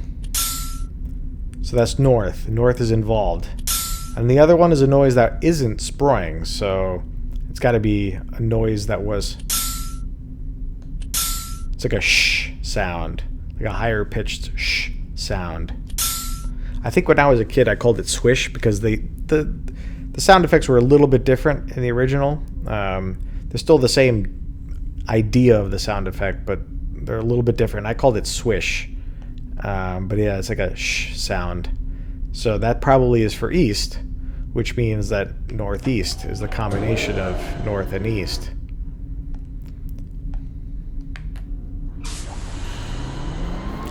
This must be randomized too. And that's tricky business. That's tricky business because what I was talking about earlier is the original puzzle, the way it's designed, it teaches you, first you learn what the heck's going on here, which is that there's eight tracks you could possibly go on, and they're oriented by direction, and there's a sound corresponding to the cardinal directions, and you got to learn each of them, and then once you do, then they can make it complicated by combining them for the secondary directions. But if they randomize it, then they can't guarantee that it'll happen in an order such that you learn it. So it might be one of the reasons why in the options under randomized or classic, they explicitly said that if you haven't played Myst before, just do classic. And that's probably why, because even though conceptually the puzzles still work when randomized, the puzzle design logic so that you can be taught the puzzle mechanics start to break down if the randomization, is a little funky. Like in this, like I got a north and then three wests in a row, and then a north again or whatever it was, and then right back, and then immediately a northeast. And I hadn't seen east yet. So it's like, hey, how am I supposed to know that that's east? Now, there was a logic for me in that I knew there was a north, I knew there was a west, and then I heard a new sound in addition to north. So it couldn't be north or south, that sound, because I knew the puzzle, and I could... But you could intuit that, I think. You could intuit that if you hear north, it can't also be simultaneously south.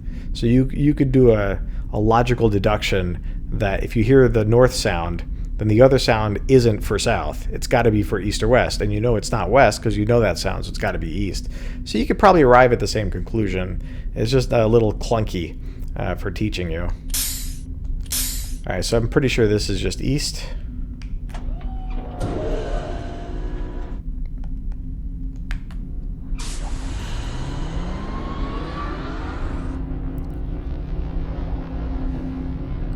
I don't remember if you could go back in the original, which is probably helpful if you get lost, because this is one of the things where it takes a long time just because of the animation, But if you mess up and have to go back and have to like retrace your steps, I think in the original you just had to rotate and try and go backwards, which itself could be like a confusing puzzle.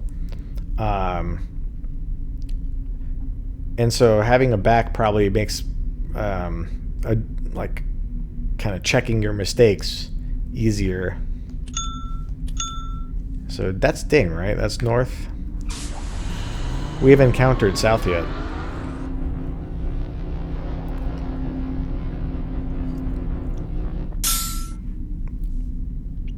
All right, we got a ding in the swish again, so that's northeast.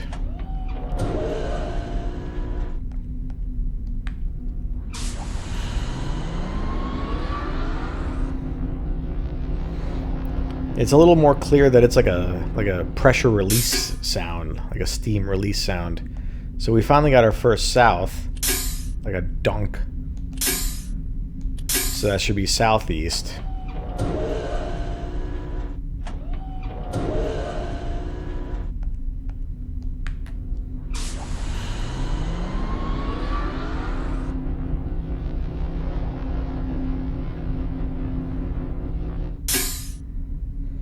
I think it's exactly the same, right? Wait. Now I'm confused myself. Was that the sound for east or west? That's still swish. That's not sproing.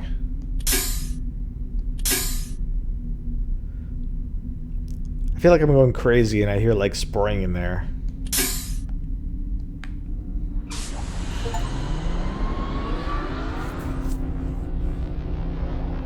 And my brain was playing tricks on me.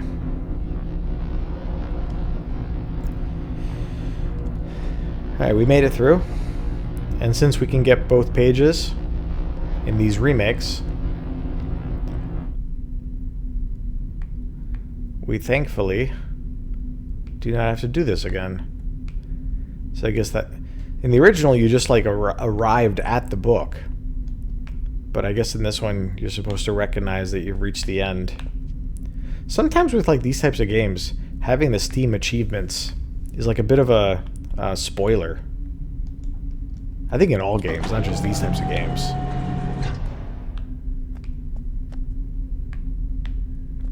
We made it.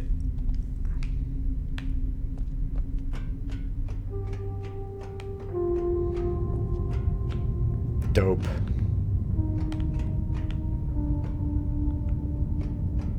Yeah, this world is so cool. It's almost as if, you know, they had to put the Myst linking book down here to like have a source of power to power it or something. Like the idea of powering the linking books is something that is introduced in Riven.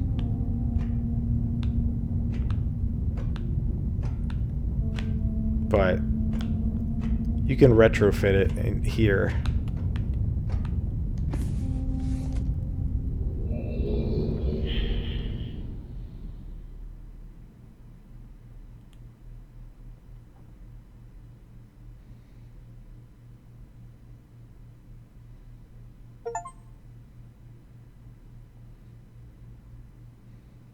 Selenitic age.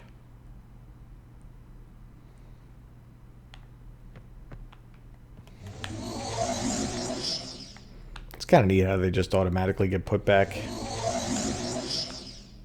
Alright, we did Cirrus first last time. Let's do Icanar first this time. What do you got to say, buddy? Oh, my friend. Thank you for bringing the blue pages. You're welcome. Convinced that Cirrus is guilty. Oh, he's guilty. Will destroy me. Just the innocent bystander have been wrongfully tricked into imprisonment. That's a good story. Confident you have observed his unbridled lust for riches.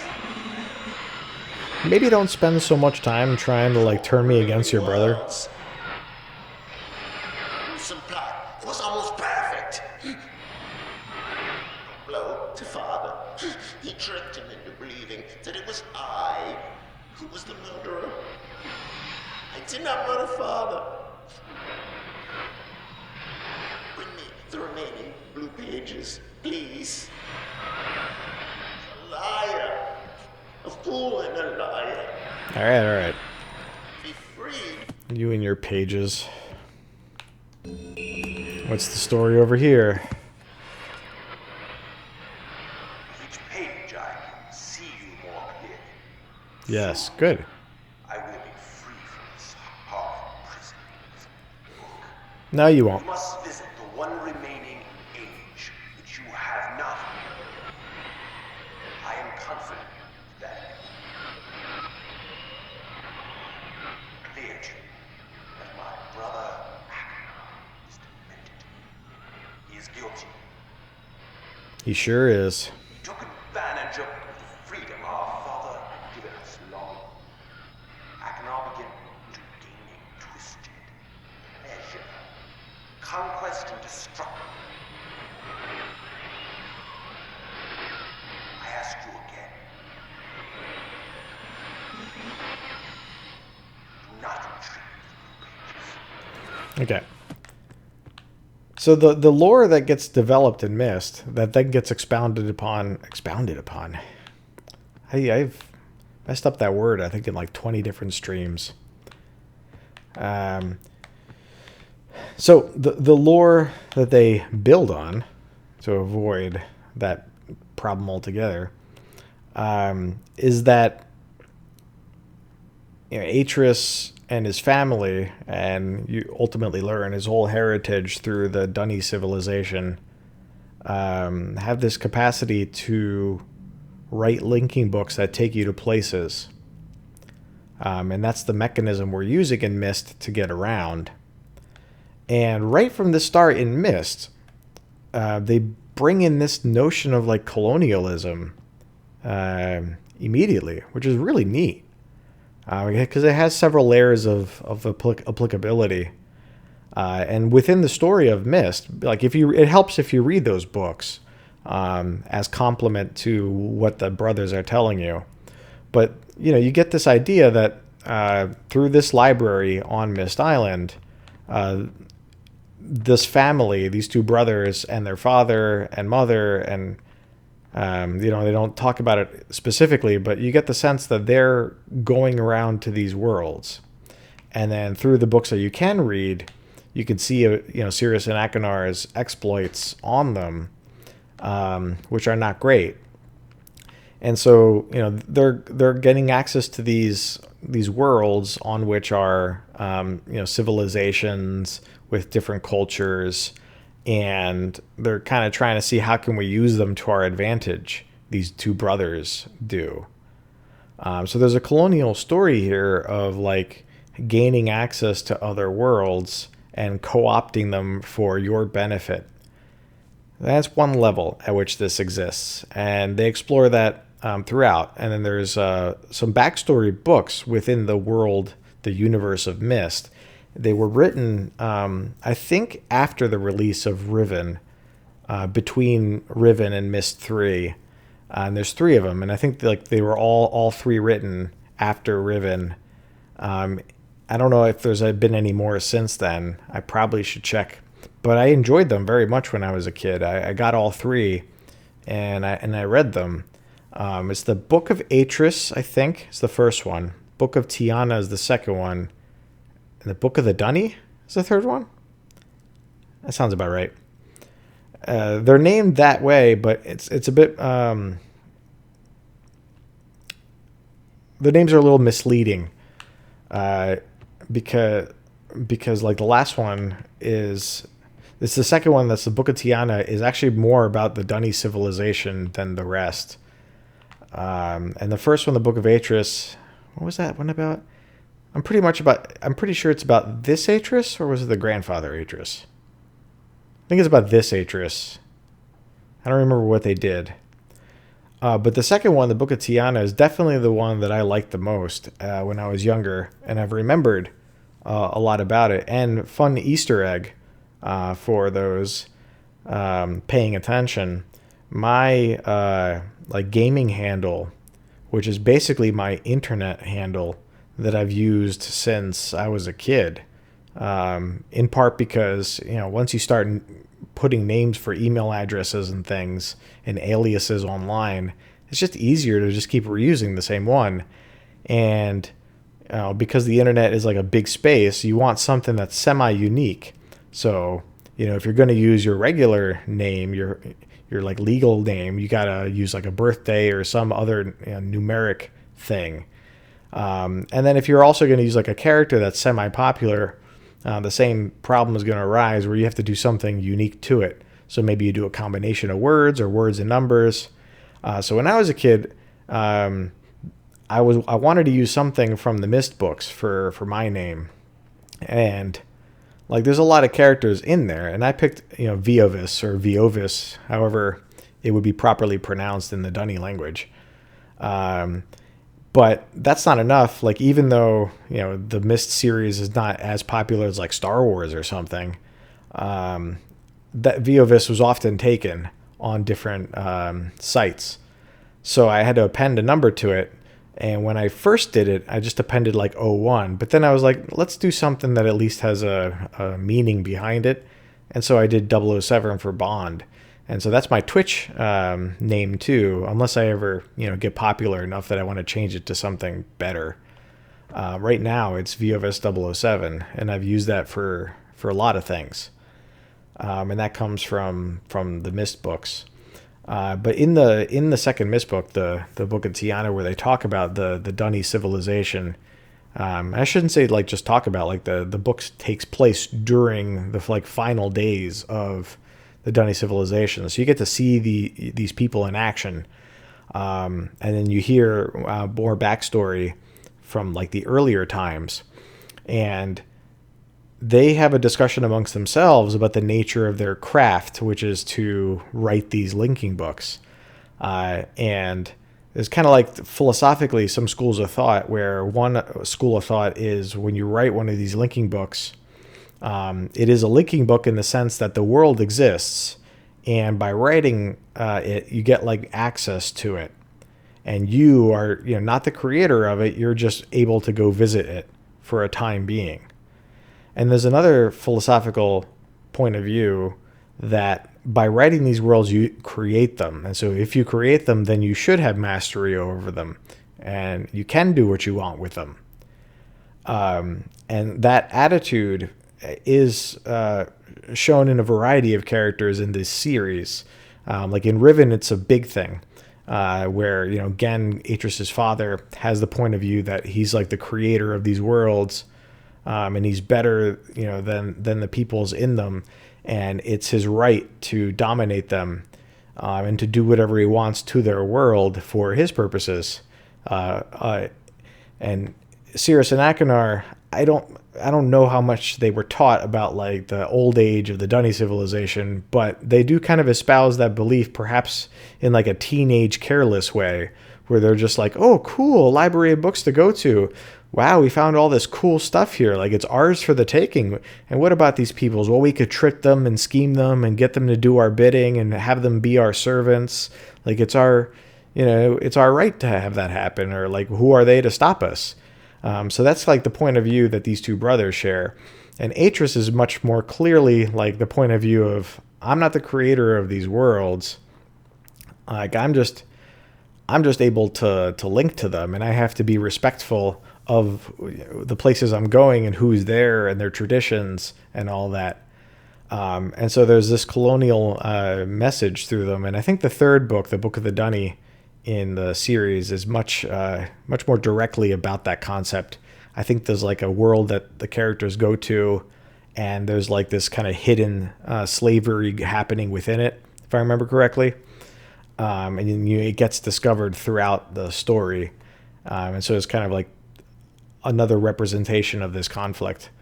But what's cool about this taking place within the artifice of like books, is it then it gets a metatextual level of relationship to writing. So if you're an author writing a story, What's your relationship to that story? Does it exist outside of you, or is it something you have to, something that's coming from you, and therefore you have control and mastery over it, rather than like an independent thing that you have a dotted line connection to, so you kind of have to like treat it with a independent respect and as if it has a will of its own. And that's a fun metatextual thing to go through this, because they are literally writing. They're writing linking books. Or in the Dutty Civilization, they actually do. There is a distinction between the authorship of like a book that like creates the world and a linking book. I forget like the terms they use and all this, but like linking books are distinctly linking books, and then there's other books that are like housing the world or something. So there's details here that I've since forgotten since those days, but the thematic materials that like I'm talking to are definitely present in them. So it's a fun concept that they work with. Hello, good to see you, Everett. Yeah, once I get started talking about Myst, I just kind of like can't stop myself. It's a fun series, fun stories, good puzzles. Okay, so enough talking, and let's do the last one. So because the randomizer is on, we got to go get the solutions.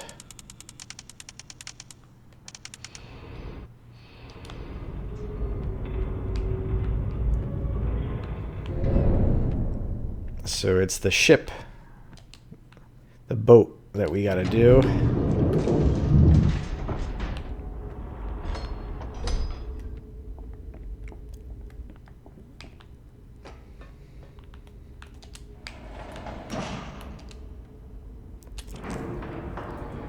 So unfortunately, I kind of boxed myself in with my timing. I don't know if I have enough time to like finish the game in this session. Anyway, we'll just see how far we get.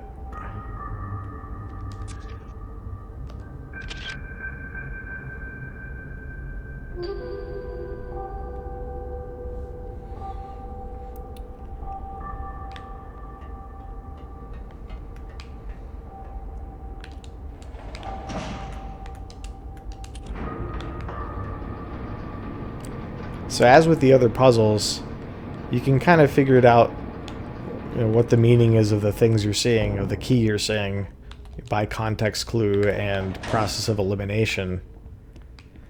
There's only so many places on Myst Island that you can go to. And in this playthrough, since this is our last one, there's only one place left that we haven't been. Or like technically, let's say 2 things that we haven't done. We haven't touched these yet, and we haven't been in here yet. So let's go in here.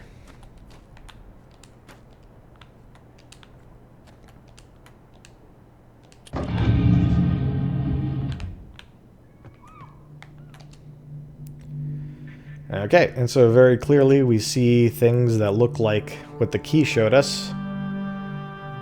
Let me open up my notebook and get one of those dates. It takes a couple steps to open this up, and I have to leave the machine, so I'm actually going to write them down on my laptop real quick. All right, November 23rd, 9791.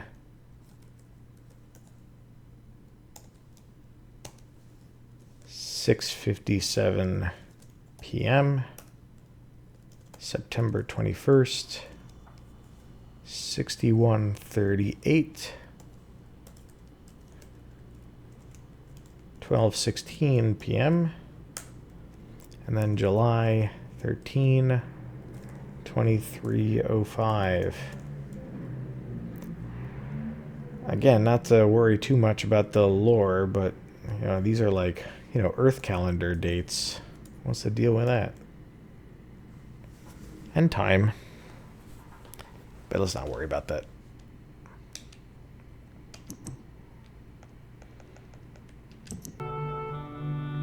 Okay.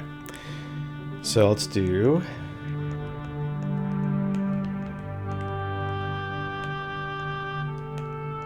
Oh, geez.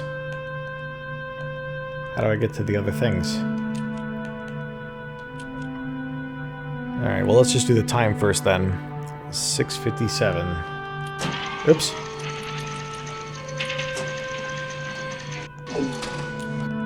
Oh, that's how we get to the time. The other ones.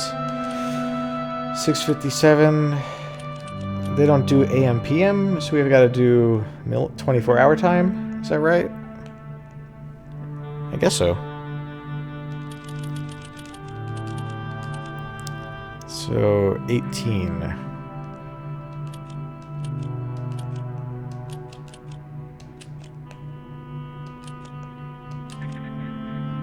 How do I get to the other?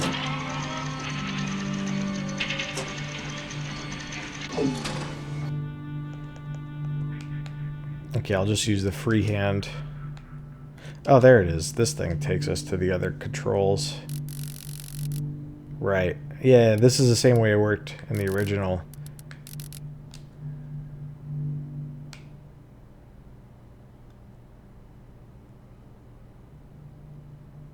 Yeah, right. It doesn't bother me in any way, but it is just kind of funny. It's a little amusing.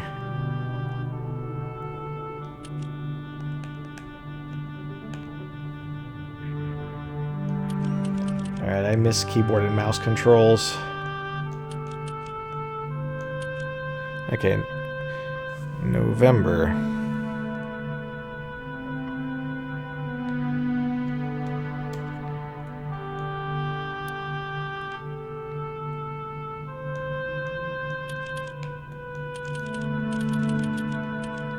'23rd. 97, 91.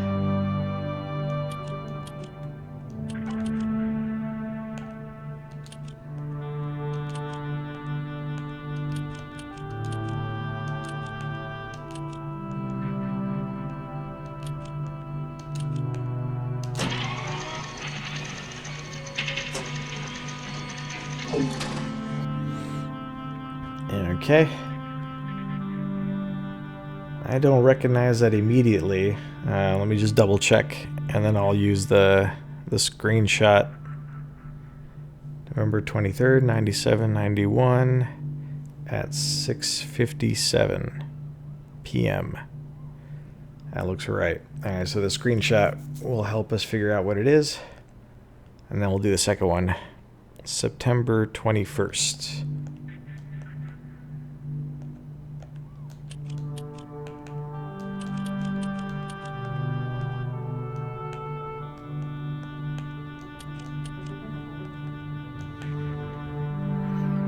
$61.38. No.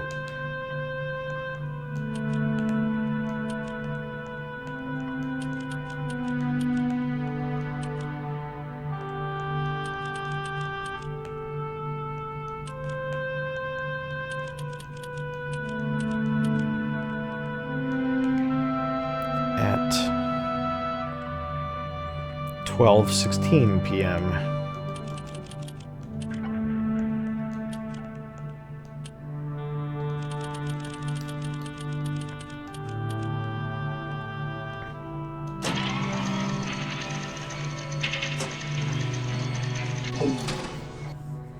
Alright. Let's double check this. September 21st, 61:38, 12:16 p.m. Did it like turn a light off or something?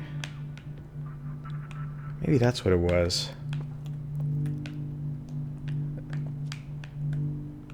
Yeah. I forgot about that.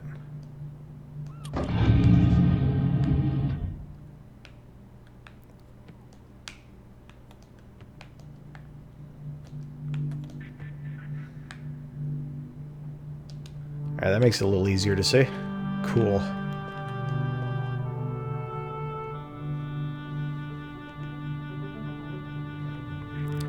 Alright, let's do the last one.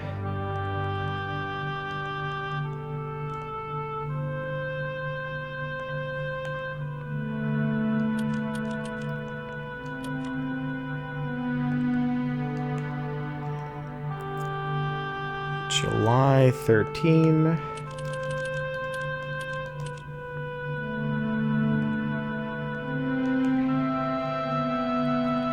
$23.05.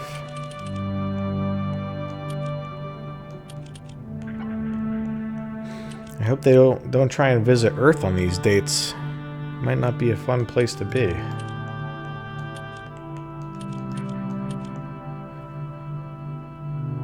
$23.05.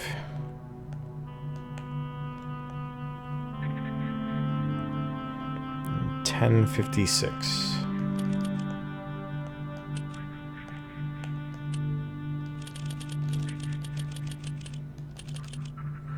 July 13, 2305, 1056. Okay.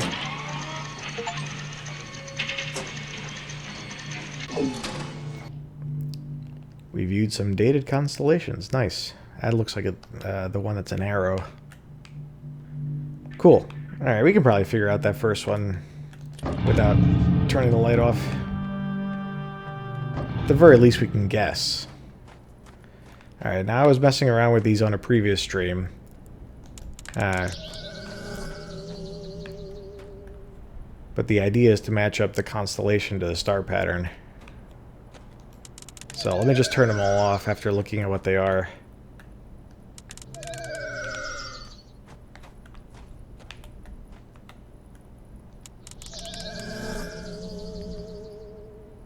That might be one of the ones we got.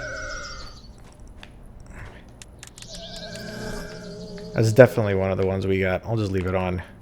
But the book has, I think, like,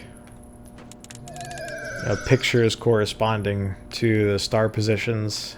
If there's any ambiguity, we might also have the spider.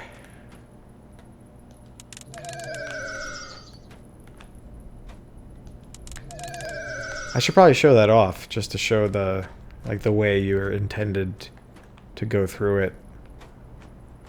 So I'll leave that on. That's the arrow one.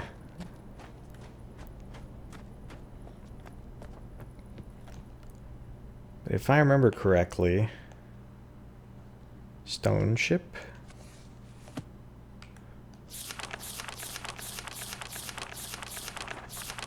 There we go. So some of the more ambiguous ones, you could do it this way. Alright, so the arrow one we got. Now, I took a screenshot within the game, or did I use Steam? Let me press the button. Using the Steam screenshot is actually preferable. And I did. Good. That way I don't have to put the book back.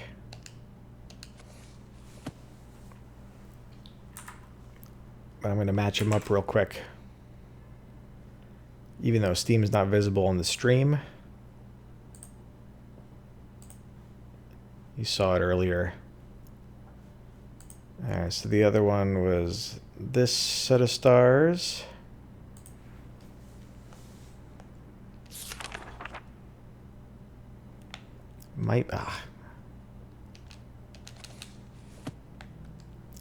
It might be the spider.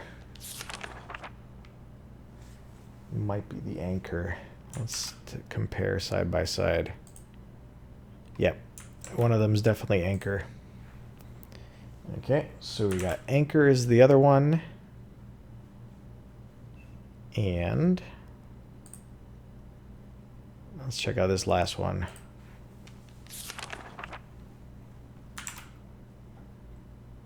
Just kind of two bright stars like that in the middle, and then almost like a W shape.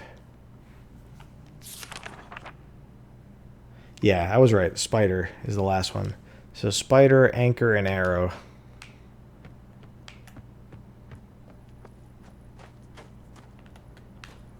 That was like a flamingo or something.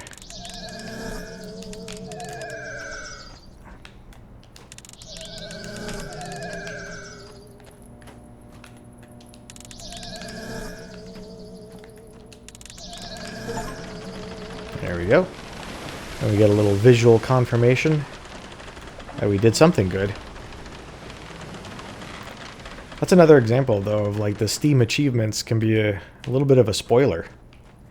It's like it's nice that that you know the game has a built-in way of telling me that I did the right thing. But what if it didn't? Like the Steam would have spoiled something for me. It's okay.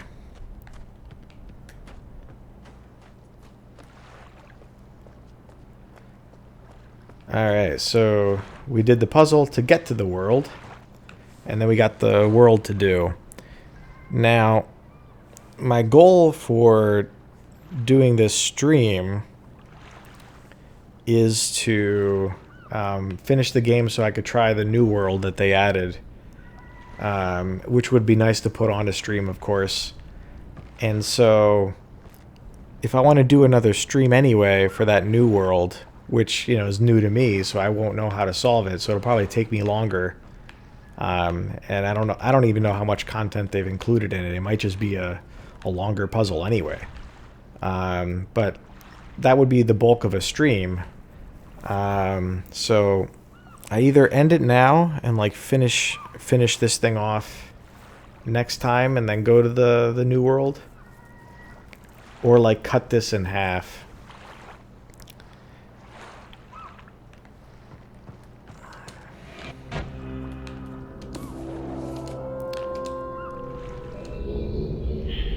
What I think I'm going to do is get the pages from this world and come back. I can do that within like 15 minutes. And then I might do the ending next time, because it's like got a lot of dialogue and things to consider. But this I can pseudo speed through. I mean, I don't have to rush or anything. Hey, cool. That looks good.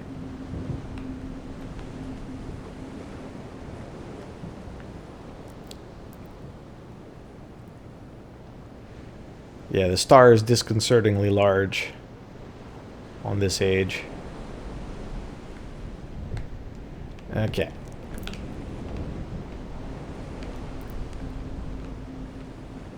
So this is another world where the puzzles have like an intuition to them. So let's just roam around. You know, we can't go down here because it's flooded. And we start walking in here, same business. That's flooded there. What about over here? Also flooded. And we'll go up there later.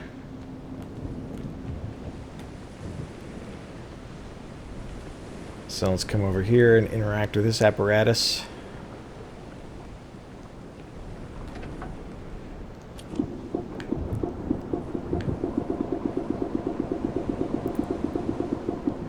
So the world's got water. These Myst, there's a lot of mechanical stuff in conjunction with nature in these games, and the sound of it kind of is pumpish in nature. So you can immediately get the impression that this is activating a pump somewhere. So let's go see if we can find out where. Okay.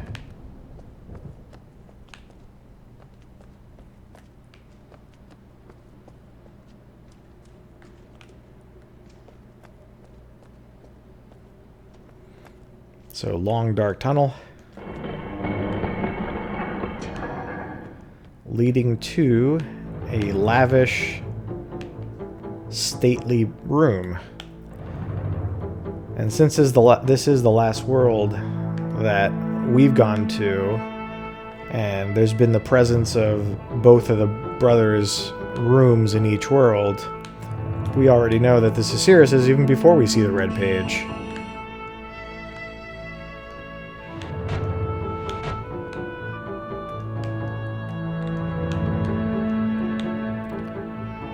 But the dude likes the fancy things.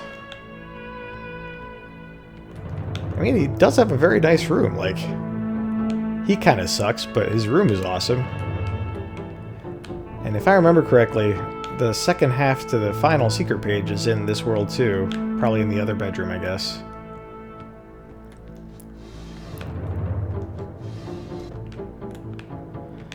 But yeah, Sirius's rooms are cool because there's like they're clean and fancy and organized, but then there's this touch of creepiness to them.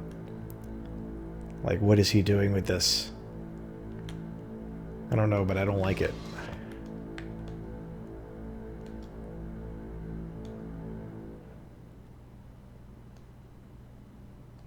It's also fun how, like, in a game where there's a combination between, like, natural and mechanical, sometimes there's, like, a bit of, like, fantasy thrown in.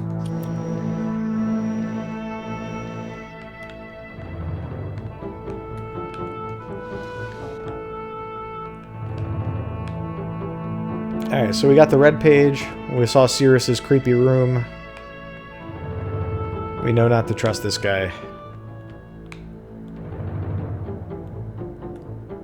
It's a nice piece of art, though. I'd hang that on my wall.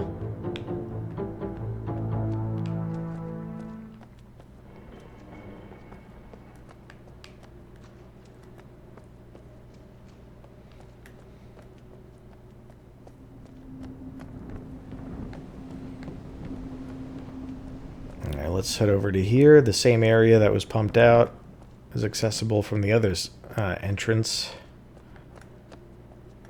And we go all the way to the bottom. And we find Shlomo's room. No, Ekinar. And just like all of his other rooms, it's immediately like visceral and kind of like body horror.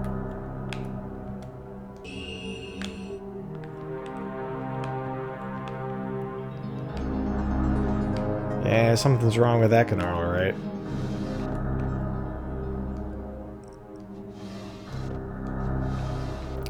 But something's wrong with both of them. Like, everybody's, you know, their own individual, and you can't blame other people, but I don't know. Atris kind of messed up. Atris and Catherine didn't do so good with these kids. They said it themselves, it's not like... Or Atris does. Spoiler alert at the end of this, but...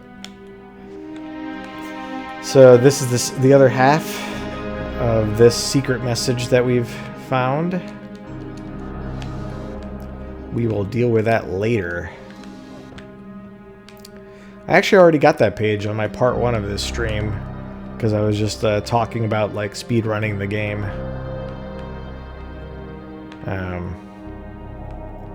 Anyway.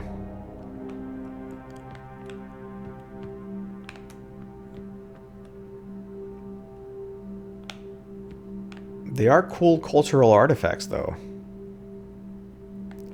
I don't know if, like, collecting them and taking them from the people is a good plan, but they are great to look at. I don't even want to know what Ekinar does with this stuff.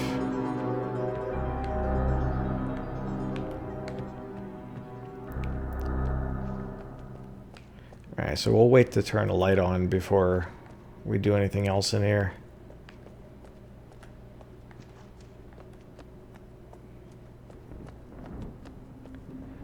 I don't need to rush that badly. Okay, so that was the middle pump.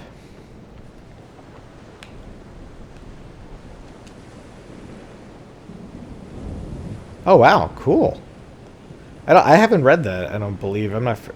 Is that the book that's in the library of Myst Island, or is it like a lore book that's outside of the games? Oh, forgot to press the button.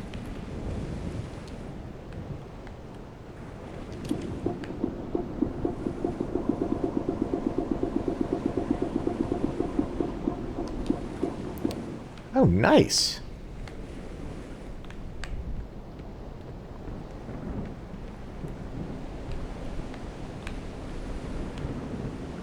Ribcage lamp.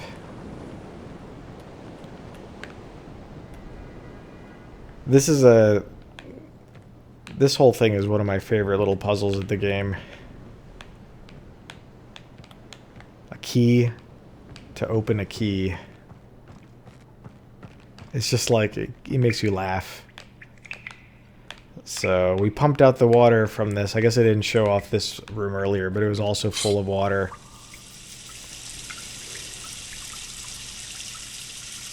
And we pump the water out.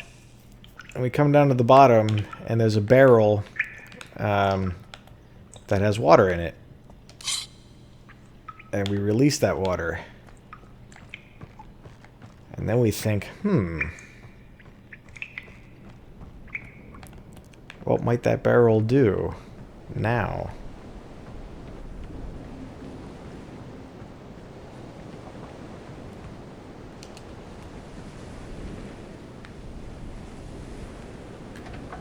Let's just do the other one so I don't have to change it later.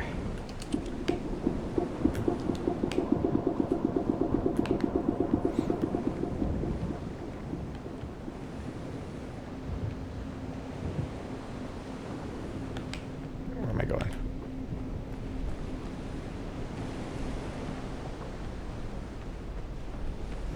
Alright, we flooded it again. And the barrel came up and brought this chest. Oh, I'm holding the key or something? Nice. And we can open it up and get a key. That's hilarious.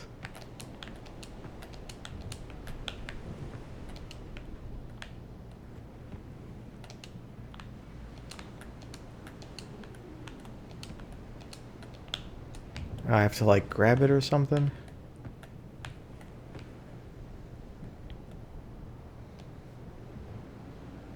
Okay.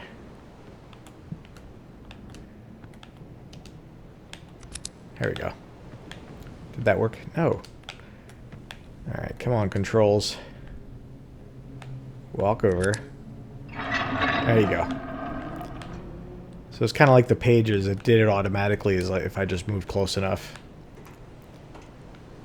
But it's kind of a cute puzzle because like it's been rendered differently in the remake, but in either case you can see the keyhole and you can see a key, and so you just assume that the key is for the keyhole. Seems natural enough. But joke's on you, the key is for another thing, is for a thing to get another key that fits in the keyhole. It's pretty funny.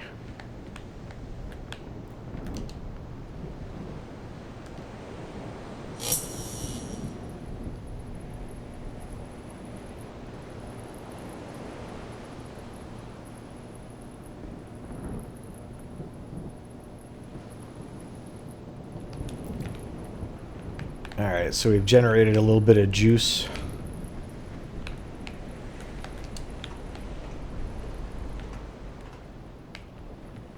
And unfortunately, with the randomizer, I'm going to need to see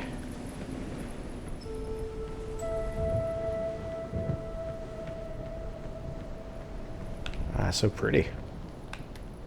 I wonder if this is going to be the same.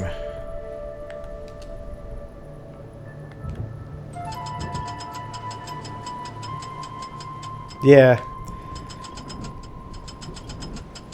I think you're right. Actually, it is.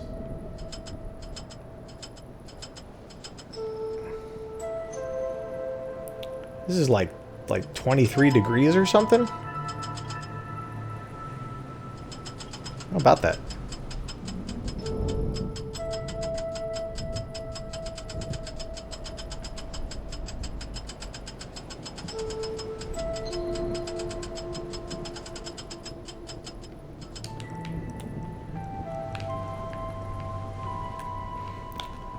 So I guess they just did the starting position differently with the randomizer, which is cool. Yeah, exactly. Like, we don't know anything about this world. Any which direction could be north. I'm okay with that. Do I have enough juice to make it? Let's hope so.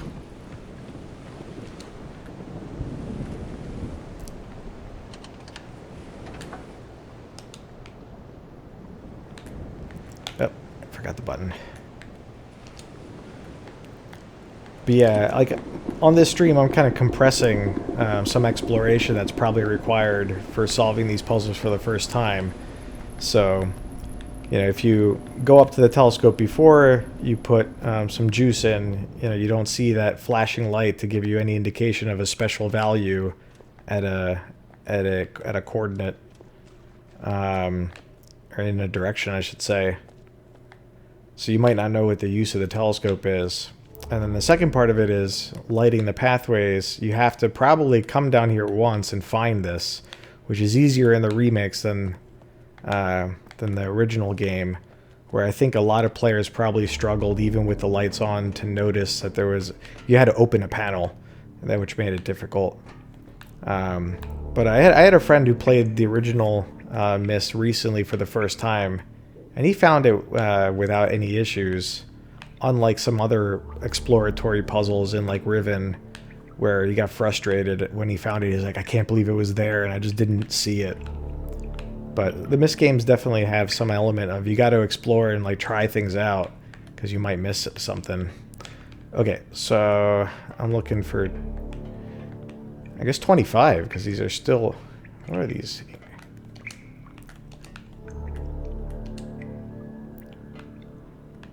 What's the orientation here?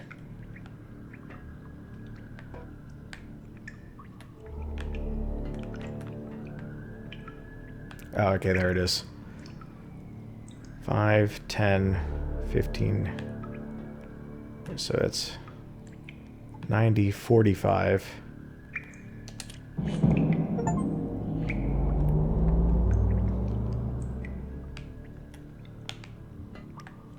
Neat. All right, activated these giant lights. And although I didn't really show it yet, by process of elimination, this would illuminate. I don't want to go down, I want to go up.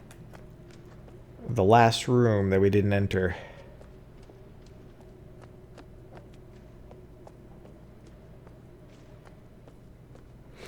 Yeah, the one puzzle that I noticed that wasn't randomized was the gears in the clock tower. In order to activate the gear world.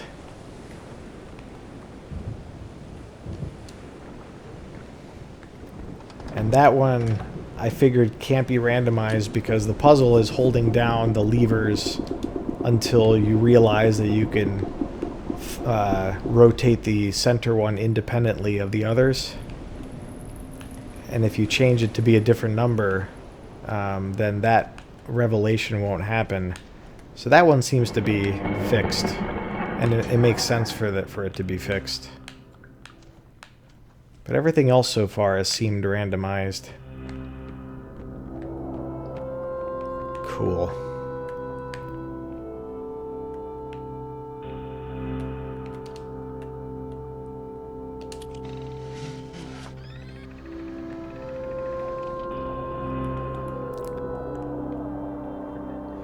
You press a button, the book just kind of comes up, not like morphs out of the table. And the original one, it like morphed out of the table. It was freaky. Like it was a special effect out of the Matrix or something.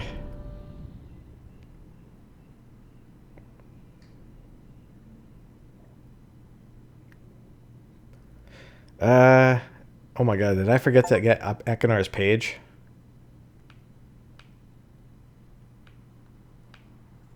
I know I got... Oh, no, I did. Okay, good.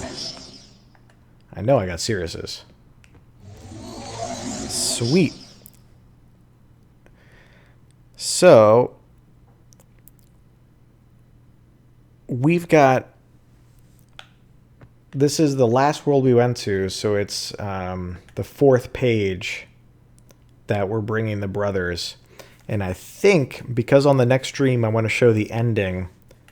I think it might be more comprehensible if I save what they say in response to the fourth page for the last stream where I complete the game and then do the added world. So I'll do that sometime soon. Until then, this has been fun, and thanks for joining, and thanks for hanging out, Everett. I'm glad that you found me. And I think I had started a Riven stream a while back when the remake came out. Like this one I'm playing for the first time now. Yeah, nice to meet you too. But the Riven stream I played immediately when it was released last year, but I didn't finish it. And I did a stream of it where I just like talked about how much I love Riven for like an hour. And I was like, that was a bad stream. Like I enjoyed talking about how much I love Riven, but it didn't make for a very entertaining watch. And so I just kind of stalled. But I might, after I finish this Myst remake, I might go back and do Riven again in the remake. Because I don't know anything about what they added and changed to it. And I'd love to see that. So I'll probably do that next. But there'll be one more stream of Myst. So look out for that. Let me just save while I'm here.